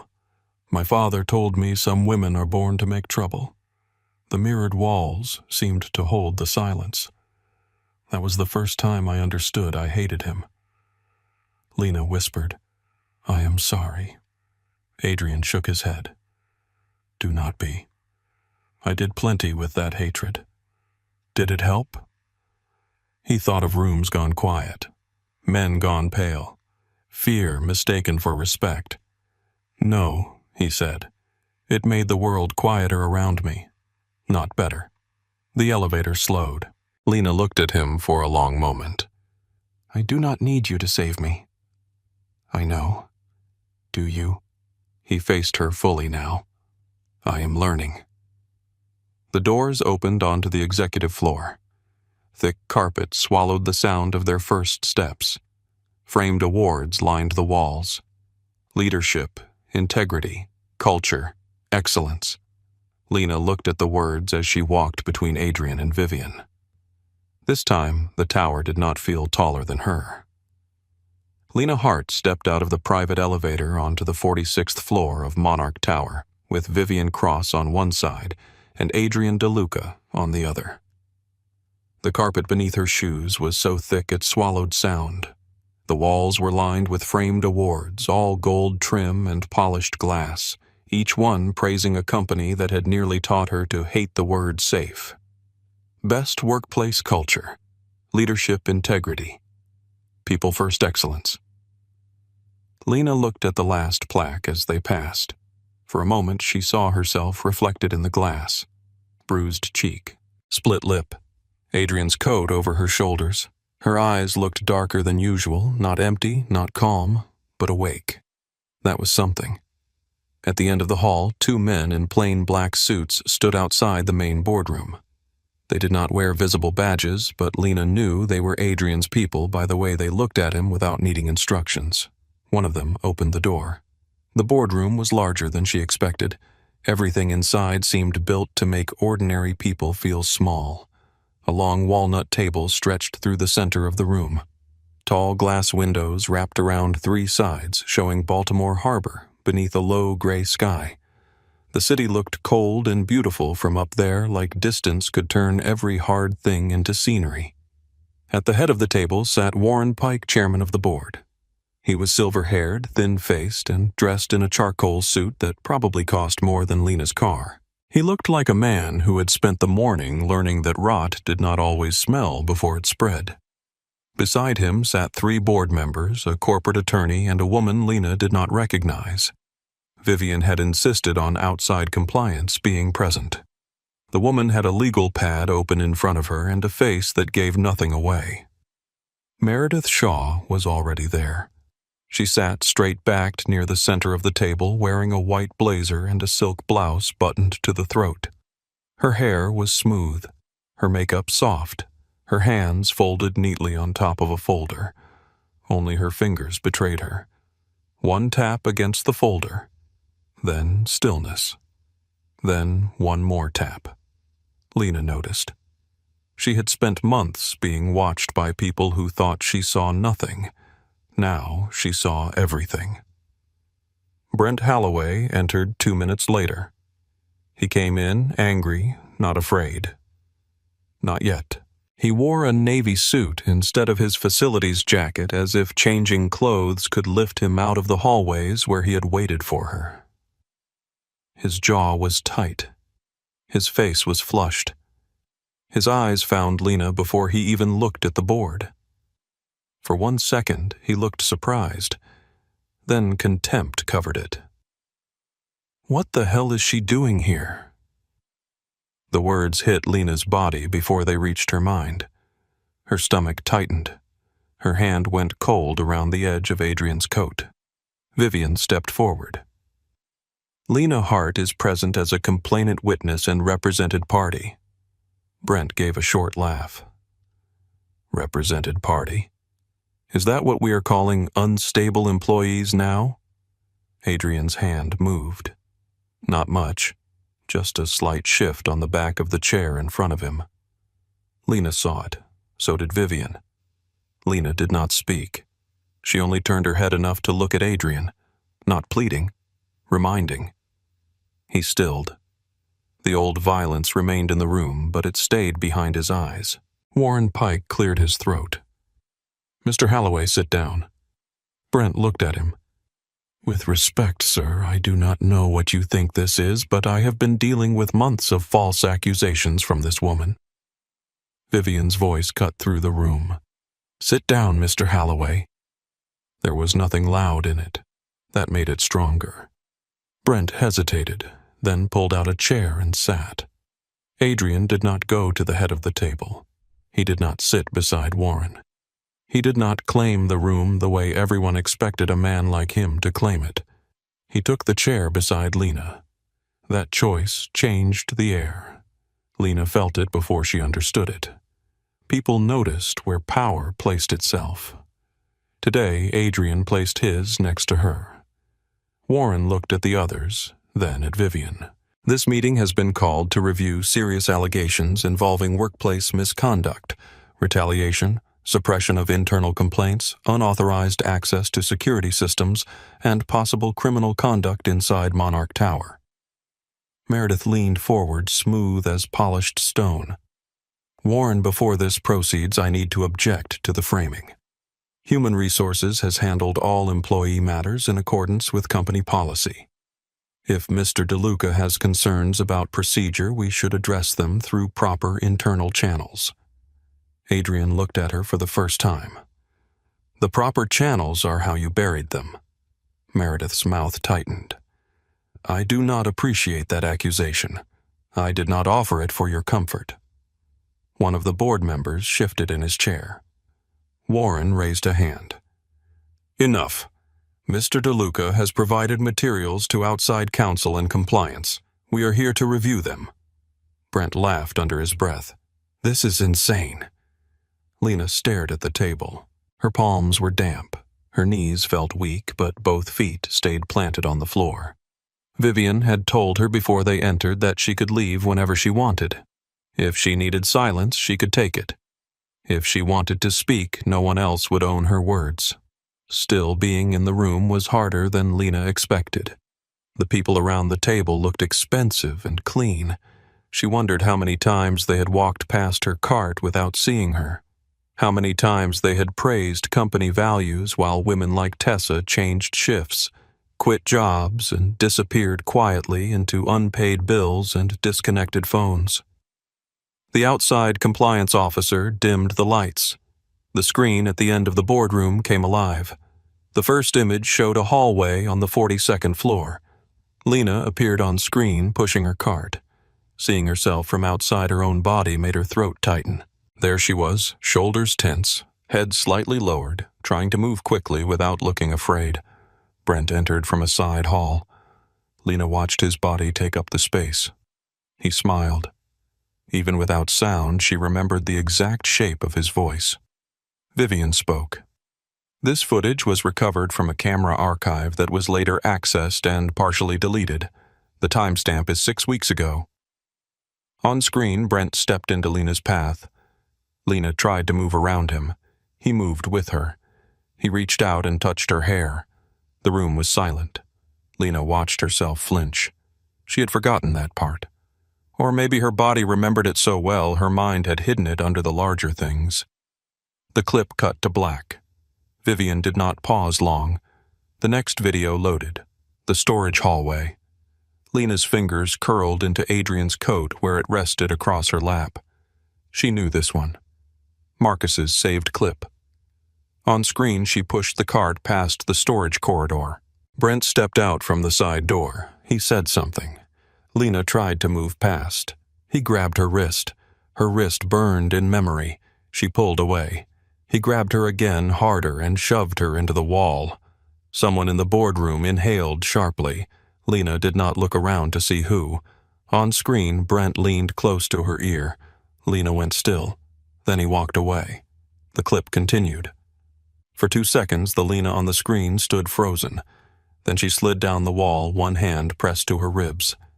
The video ended. Brent pushed back from the table. That is out of context. Vivian turned to him. Explain the context. His jaw worked. There is no audio. You cannot hear what was said. Adrian's voice was soft. We can see what you did. Brent pointed at him. You have no idea what you are interfering with. Adrian looked at Brent's finger until Brent lowered his hand.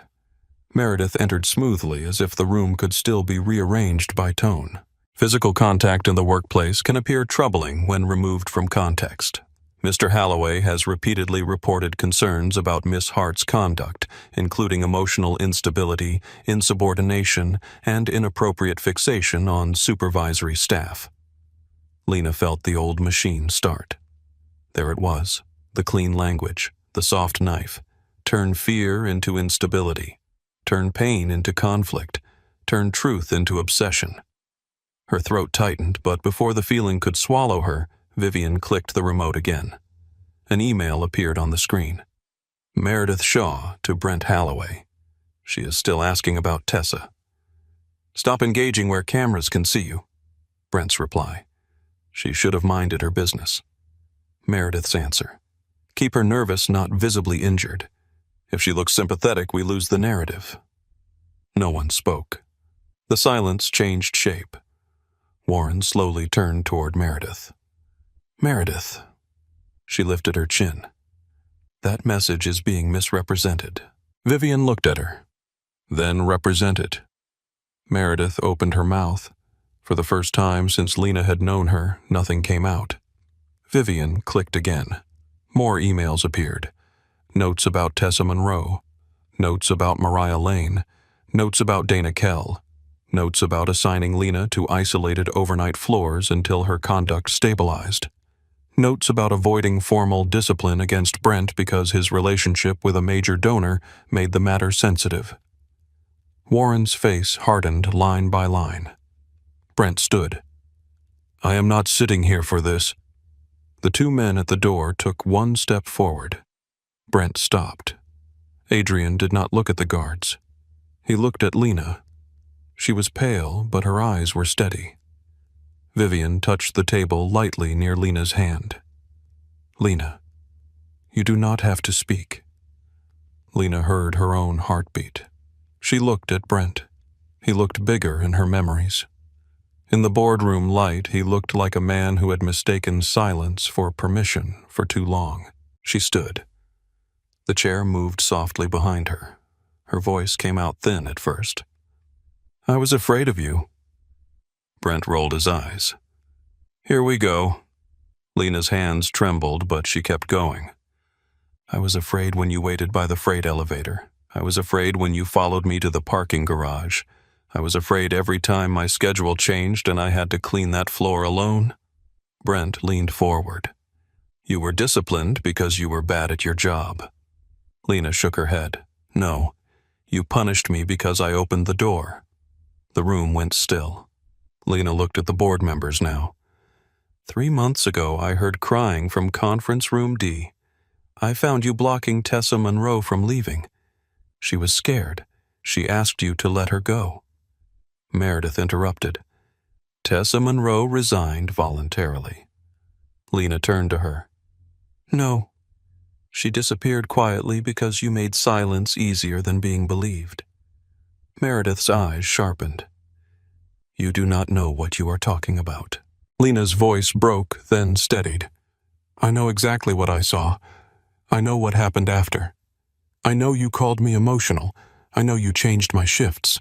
I know you wrote things in my file that were not true. I know you gave him my complaint. Warren looked at Meredith. Did you disclose Ms. Hart's complaint to Mr. Halloway? Meredith said, I followed internal process. Vivian answered. That is not an answer. Meredith's mouth tightened. Brent slammed his hand on the table. This is a setup. She is lying because she wants money.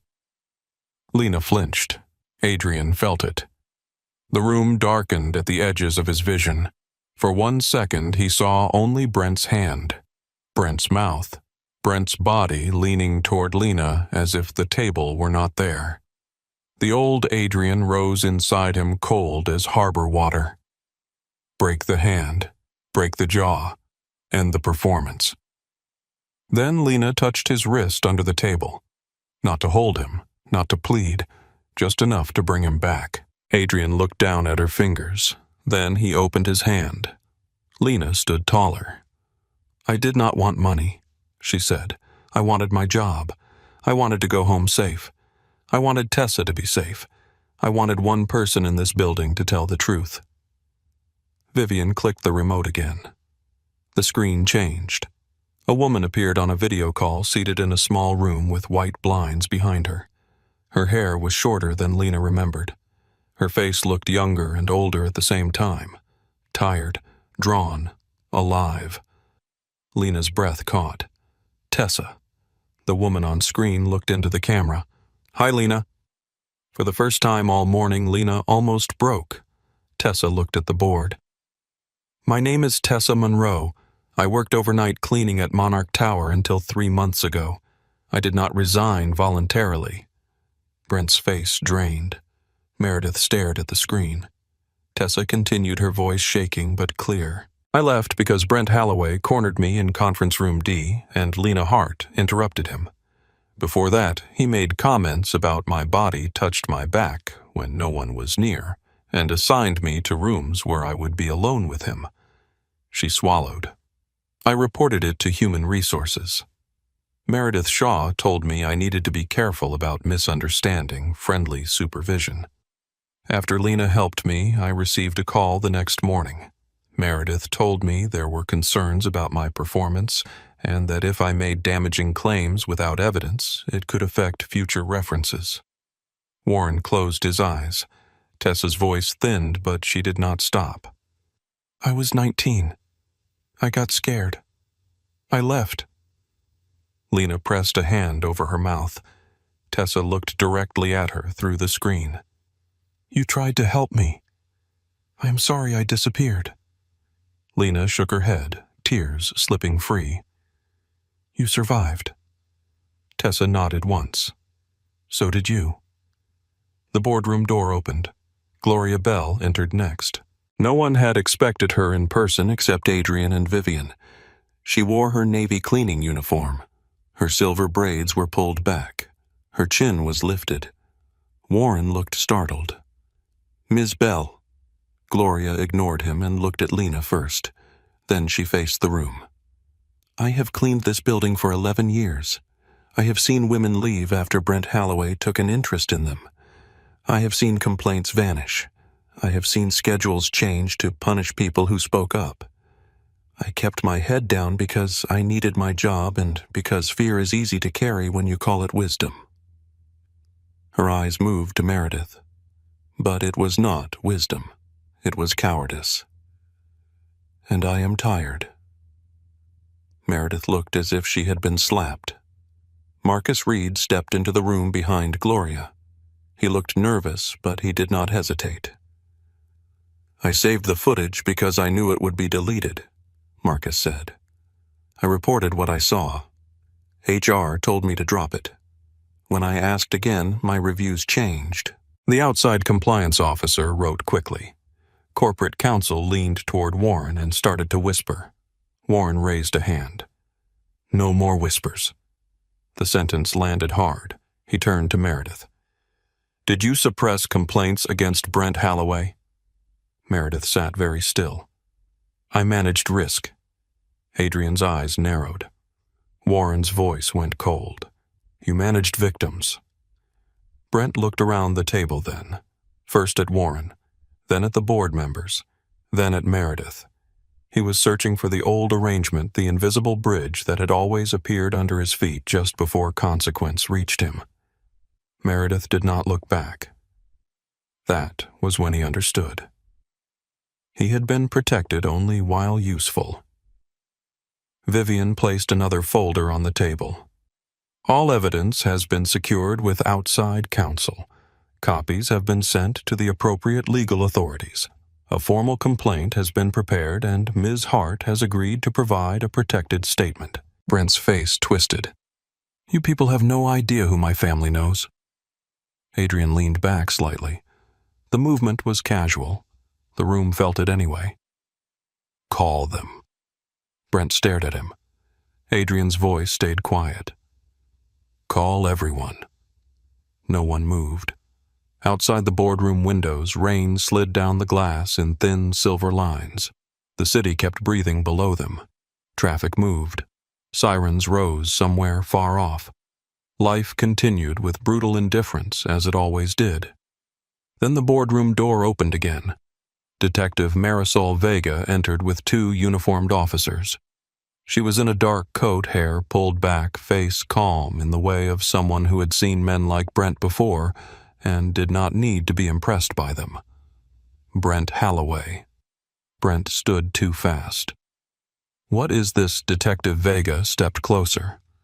"You are being detained for questioning regarding assault, harassment, witness, intimidation, retaliation, and destruction of evidence.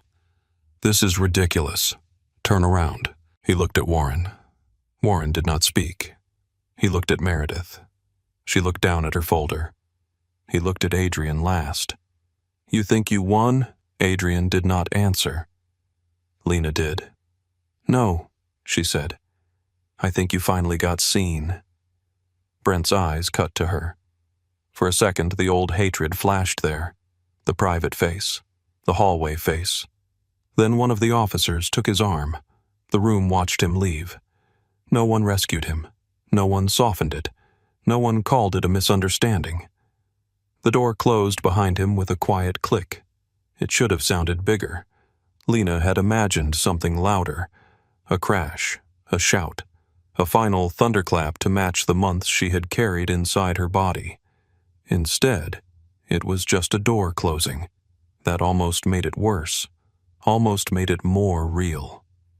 Detective Vega remained near the table.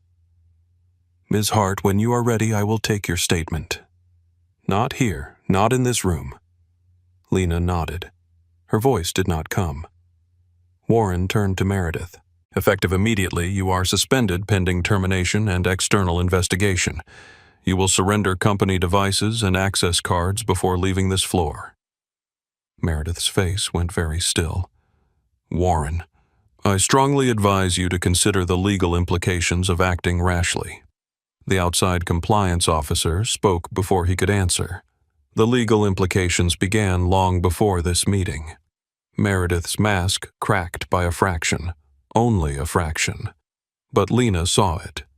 The woman who had made her feel small now sat under the weight of her own words, trapped not by a locked door, but by the paperwork she had trusted to protect her. Warren looked at Adrian. "This company will cooperate fully." Adrian's face gave nothing away. "You should have cooperated with the first woman who asked for help." Warren had no answer. The meeting dissolved slowly.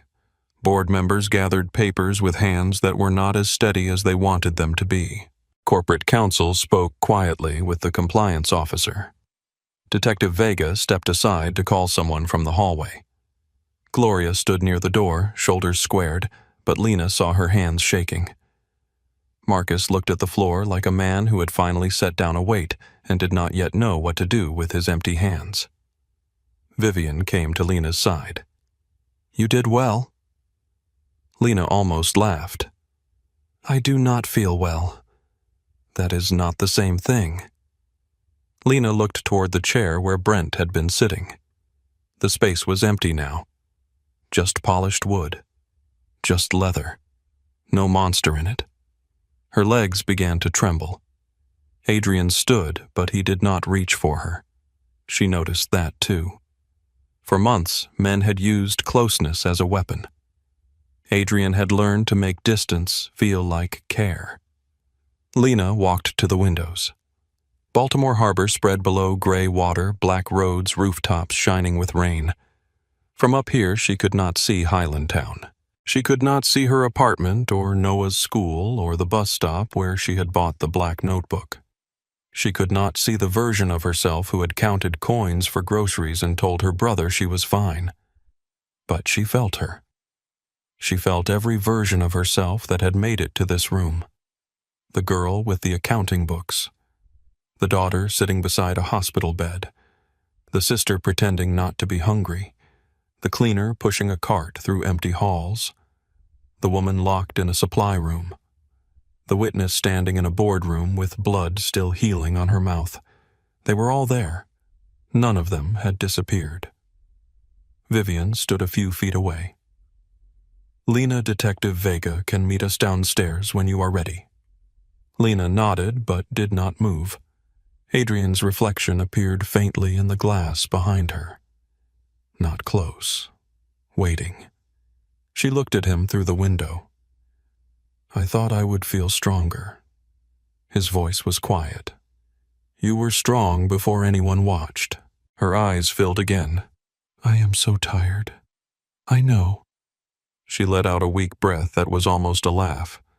You keep saying that, because I keep wishing I did not. The room behind them emptied a little more. Gloria came over and touched Lena's elbow with 2 fingers. You did good, baby.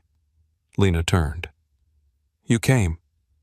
Gloria's mouth trembled, but she kept her chin up. Got tired of hiding behind Rent. Lena reached for her hand. Gloria squeezed once hard. Then Marcus approached. I am sorry, he said. Lena looked at him. He seemed larger in the lobby when she used to pass him at night. Here he looked human, tired, ashamed. I saw more than I said, he continued. I should have done more sooner. Lena was quiet for a moment. Then she said, Yes. Marcus nodded like the word hurt. Then she added, But you did something now. His eyes shone. That does not erase it. No, Lena said. It does not. He accepted that. She respected him more for not asking her to make it easy. Tessa's video call was still open on the screen. Vivian walked over to close it, but Lena stopped her. Wait. She crossed the room slowly. Tessa was still there, wiping her cheek with the heel of her hand. Lena stood before the screen. I looked for you. I know Tessa said. Gloria told me. I thought I failed you. Tessa shook her head. No. You opened the door. The words moved through Lena like something warm and painful. She looked down, then back up. You deserved more. So did you. For a moment, neither spoke. Then Tessa said, I am not ready to come back there. You do not have to. I might give a statement. Only if you want to. Tessa smiled faintly through tears. That sounds like something your scary lawyer said. Lena glanced at Vivian. She is very scary. Vivian from across the room said, Thank you. Tessa laughed. It was small but real. The call ended a minute later. When the screen went dark, Lena stood facing her own reflection in the black glass. Adrian came no closer. Lena. She turned. He held out her notebook. Not against his chest, not hidden in a folder, not claimed. Held out. Hers. She took it. The cover was bent. The rubber band stretched. The pages inside were marked with fear ink memory and proof. For months, the notebook had been a place to put what no one wanted to hear. Now it was back in her hand. Not because the fight was over, because her voice was no longer trapped inside it. Detective Vega returned to the doorway.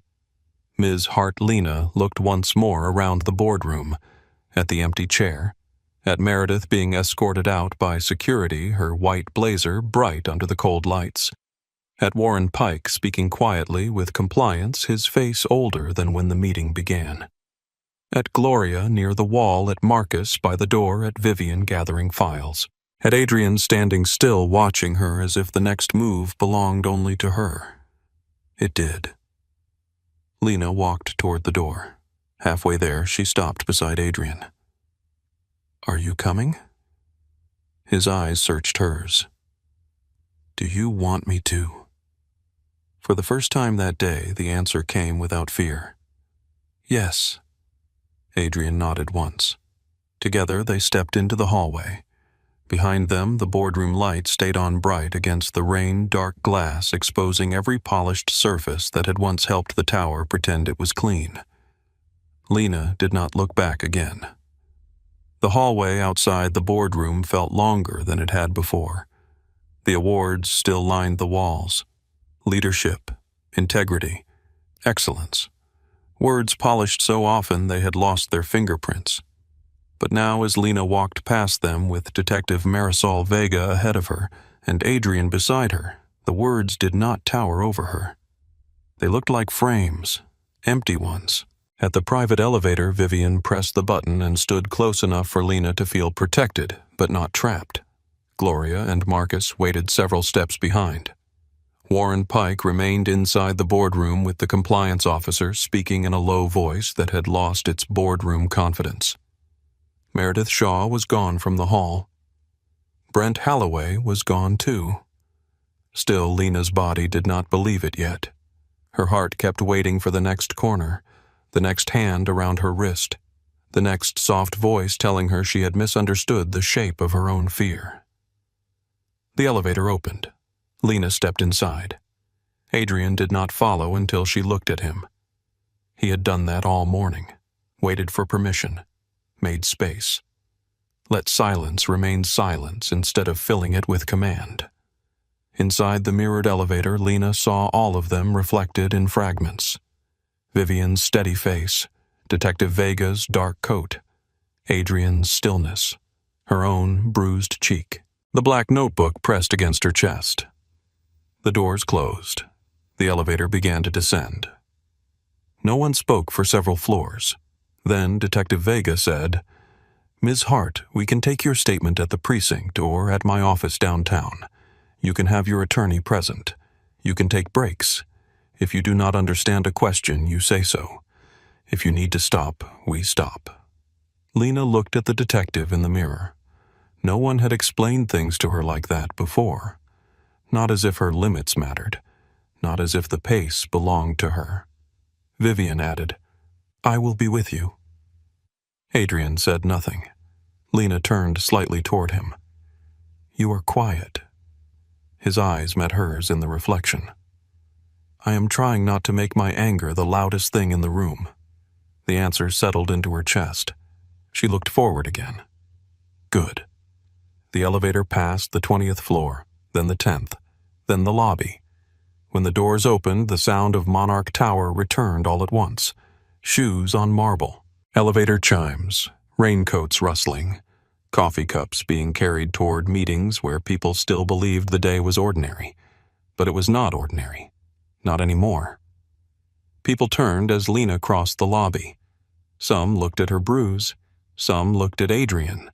Some looked away too fast as if shame were contagious. For years, Lena had moved through that lobby in a Navy uniform with a cart invisible as dust. Now the same floor seemed to notice every step she took. She hated that. She needed it too. Outside, the rain had softened to mist. Detective Vega's car waited near the curb. Vivian opened the rear door, then looked at Lena. "Ready." Lena almost said yes automatically. Instead, she paused. She looked at the tower behind her. 46 floors of black glass and money. For months it had held her fear inside its walls and called it procedure. Her hand tightened on the notebook. "No," she said. Vivian waited. Lena took one breath. "Now I am." At the precinct, Detective Vega did not put Lena in a cold interrogation room.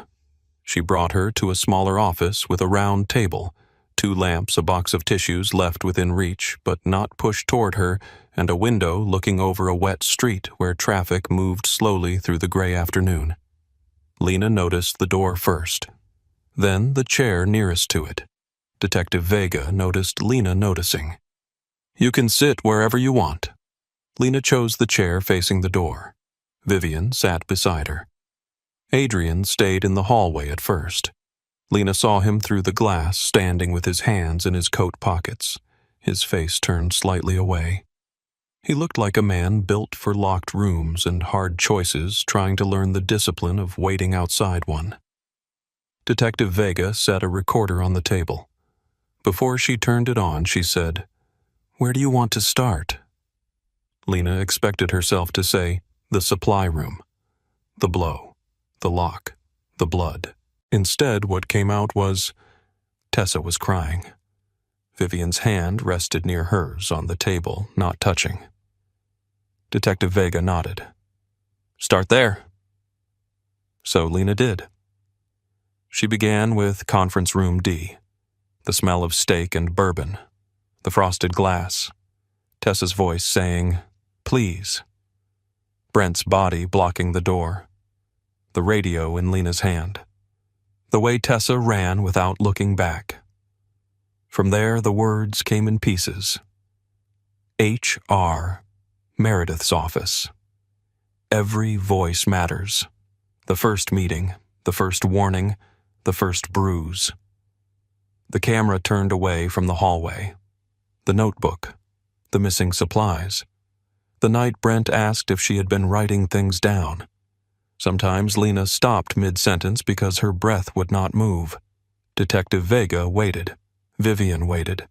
No one filled the silence for her. No one corrected her tone. No one asked why she had stayed before asking why he had been allowed to continue. Once Lena looked through the glass and saw Adrian standing on the other side of the hallway. He did not move closer. He did not knock. He only looked at her as if the fact that she was speaking mattered more than anything he could do with his hands.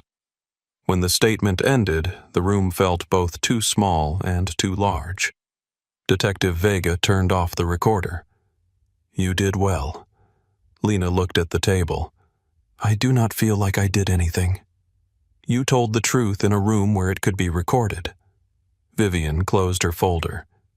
"That is something." Lena was too tired to argue. Outside the precinct, evening had settled over Baltimore. The rain had stopped, leaving the streets slick and shining under traffic lights.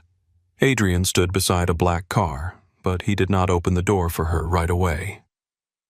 "Do you want to ride home?" Lena looked at the car, then at him. "Are you asking or arranging?" A faint smile touched his mouth. "Asking." "Yes."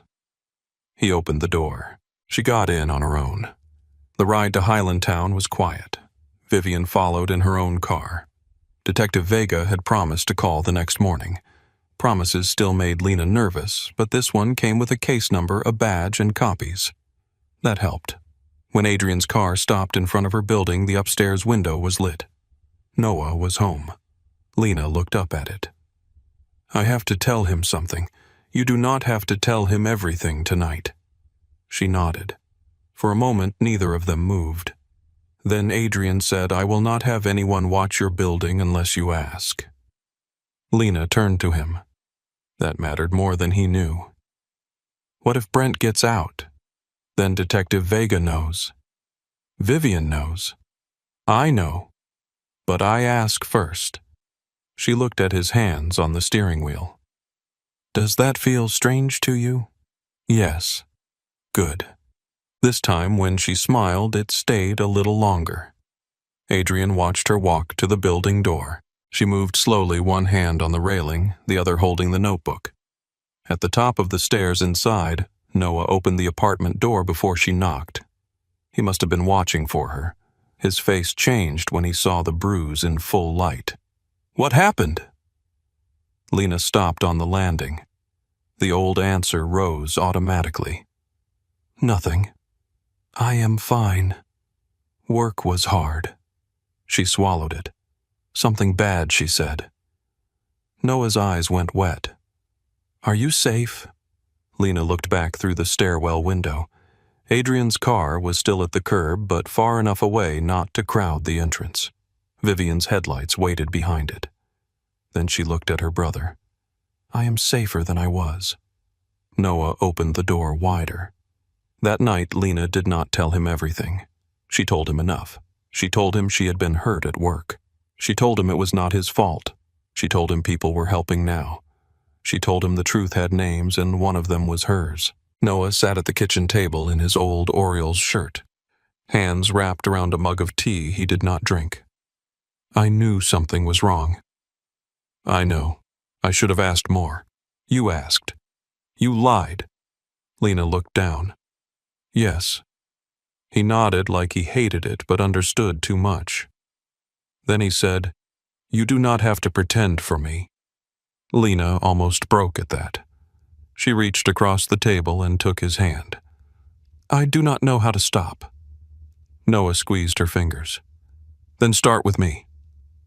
In the weeks that followed, Monarch Tower became a building under examination. Not a scandal at first. Scandals were loud. This began quieter. Independent investigators entered through the front doors with rolling cases and serious faces. Outside counsel took over conference rooms. Security servers were copied. HR files were frozen. Badge access reports were printed and reviewed. Former employees received calls from numbers they did not recognize. Some answered. Some did not. Some hung up after hearing Brent's name. Some called back the next day. Meredith Shaw's office was emptied by people wearing gloves. The silver sign on her desk disappeared into an evidence box. People first. Gloria said someone should melt it down and make mop handles. Marcus Reed was reinstated with back pay. He stood at the lobby desk the first night he returned, shoulders stiff, eyes clearer than before. When Lena passed him one evening on her way to meet Vivian, he straightened. Ms. Hart. She paused. That name spoken with respect in that lobby felt strange. Marcus. I am not asking you to forgive me. Good. He nodded. Then she added, But I am glad you saved the clip. His face tightened with emotion. So am I. Gloria became part of the new safety committee after Vivian made sure they put the role, the hours, and the pay adjustment in writing. Gloria signed the paper with a look on her face that made the HR interim director sit up straighter. Night cleaners no longer worked isolated floors alone. Camera angles were audited by an outside company. Complaints could be reported through an independent line that did not pass through internal HR. Old cases were reopened. The building did not become good overnight. Buildings did not become good. People forced them to become accountable, one locked file and one recorded statement at a time. Lena did not return to work there. The settlement came after weeks of meetings, drafts, edits, and Vivian saying no in a voice that made expensive lawyers blink. It included lost wages, therapy costs, tuition support, and a written record clearing Lena's personnel file. When Lena saw the cleared file, she stared at it longer than Vivian expected. Vivian asked, What is it? Lena touched the page. It feels strange, seeing my name without their words attached to it. Vivian's face softened. Get used to it. Healing did not arrive like sunlight through a window. It came badly, unevenly. Some mornings Lena woke convinced she heard footsteps outside her door. Some nights she locked the apartment twice, then returned from bed to check again. The smell of bleach in a grocery store aisle made her leave her cart and stand outside until the cold air brought her back to herself. Adrian did not try to fix it. That was perhaps the first mercy. He asked before coming over. He texted before calling. He learned the difference between protection and possession, though Lena could see the lesson cost him. One evening they sat in the blue sign diner where she had given him the notebook. She had coffee. He had coffee he still did not drink. He asked, Do you want advice, or do you want me to listen? Lena stared at him. Who taught you that, Vivian? Of course she did. She said I have a gift for making concern sound like an order. She is right. I know. Lena picked up her cup. I want you to listen. So he did. She told him about the bleach aisle, about Noah watching her too carefully, about feeling embarrassed when people called her brave because most days she only felt tired. Adrian said nothing until she was done. Then he said, I used to think fear went away when the threat did. Lena looked at him. It does not. No, he said. It learns the shape of the room. She studied his face. You sound like you know. I do. She did not ask more that night. Later he told her about his mother in pieces. Not the clean version. Not a story made soft for her comfort. He told her about the restaurant, the bruises, the lies he wanted to believe because believing them let him stay a son a little longer. He told her about Vincent DeLuca and the day hatred became easier than grief. Lena listened. She did not call him good. He would not have believed her. She only said, You are not him. Adrian looked at her for a long time. I am not sure that is always true. Then keep choosing. That became the shape of them. Not rescue, not surrender. Choice. In January, Lena returned to school. Her first class was business law at Baltimore City Community College. She arrived 20 minutes early and sat near the back, facing the door out of habit. Her new notebook lay open on the desk. No incident logs, no camera angles, no descriptions of where Brent stood or what Meredith said. At the top of the first page, she wrote, Chapter 1. Then she stopped and smiled at the simple beauty of it, a chapter that belonged to her. Noah made dinner that night to celebrate. The pasta was overcooked, the sauce too sweet, and the garlic bread burned at the edges. Lena ate every bite. Adrian sent flowers and a note. Not roses. Not anything dramatic. White tulips in a plain glass vase. The note had only one sentence. For the first page, that is yours. Lena read it twice and placed it beside her textbooks. Months passed. Brent's case moved through the system with the slow weight of real consequence. More women gave statements. Tessa gave hers by video, at first, then in person with Vivian beside her. Meredith fought, denied, reframed, and finally found that words worked less well when too many people had saved copies. Lena did not attend every hearing. Vivian reminded her she did not have to turn her healing into attendance. Some days Lena went. Some days she chose school. Some days she chose Noah. Some days she chose to sit by the harbor with coffee and say nothing while Adrian sat beside her close enough to be there far enough for her to breathe. One evening near the end of spring, Lena asked Adrian to take her back to the 42nd floor. He went still. "Are you sure no?" He nodded. "That is an honest answer." They entered Monarch Tower after business hours, not through the loading dock, through the front. The night guard looked up and stood. "Good evening, Ms. Hart." Lena stopped for half a second. For years, this building had not known her name. Now it did. "Good evening," she said. The elevator ride was quiet. Adrian stood beside her, hands relaxed at his sides. He did not ask if she was okay. She had told him once that the question made her feel like she had to perform being okay. Now he asked different questions. "Do you want the door open when we get there?" "Yes." "Do you want me in the room?" "Not at first." "All right." The 42nd floor looked almost the same. That annoyed her. The carpet had been cleaned. The lights were steady. The hallway camera now pointed directly toward the supply room door. A new lock had been installed, one that opened from the inside. Lena walked to the door. For a moment, her hand would not move. Adrian waited several feet behind her. She turned the handle. The door opened. The supply room was smaller than she remembered. That almost made her angry. How could something this small have held so much fear? Shelves lined the walls. Paper towels, soap, disinfectant, gloves. The floor had been replaced. The broken bucket was gone. The fluorescent light no longer flickered. Lena stood in the doorway. Her chest tightened, then loosened. Not all the way. "Enough." Adrian's voice came softly from the hall. "Do you want me to stay out here?"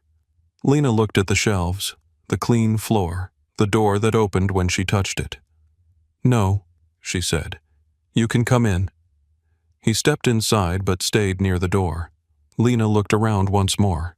"I thought it would feel bigger." "Does it?" "No." She breathed in. "It is just a room." Her voice caught, then steadied. "I am bigger now." Adrian said nothing.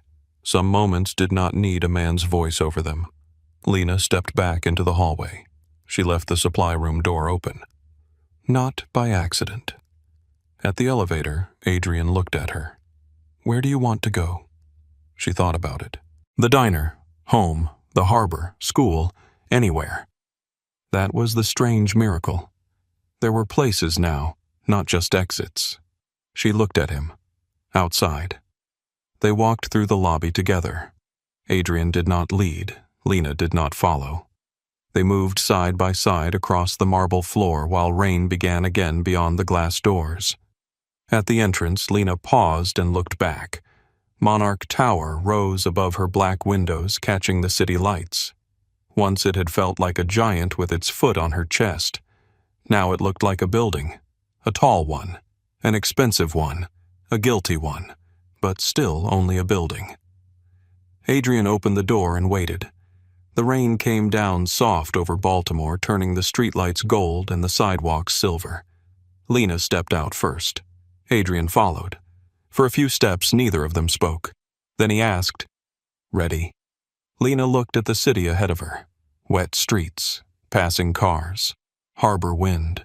Her life still complicated, still healing, still hers. She smiled. Yes.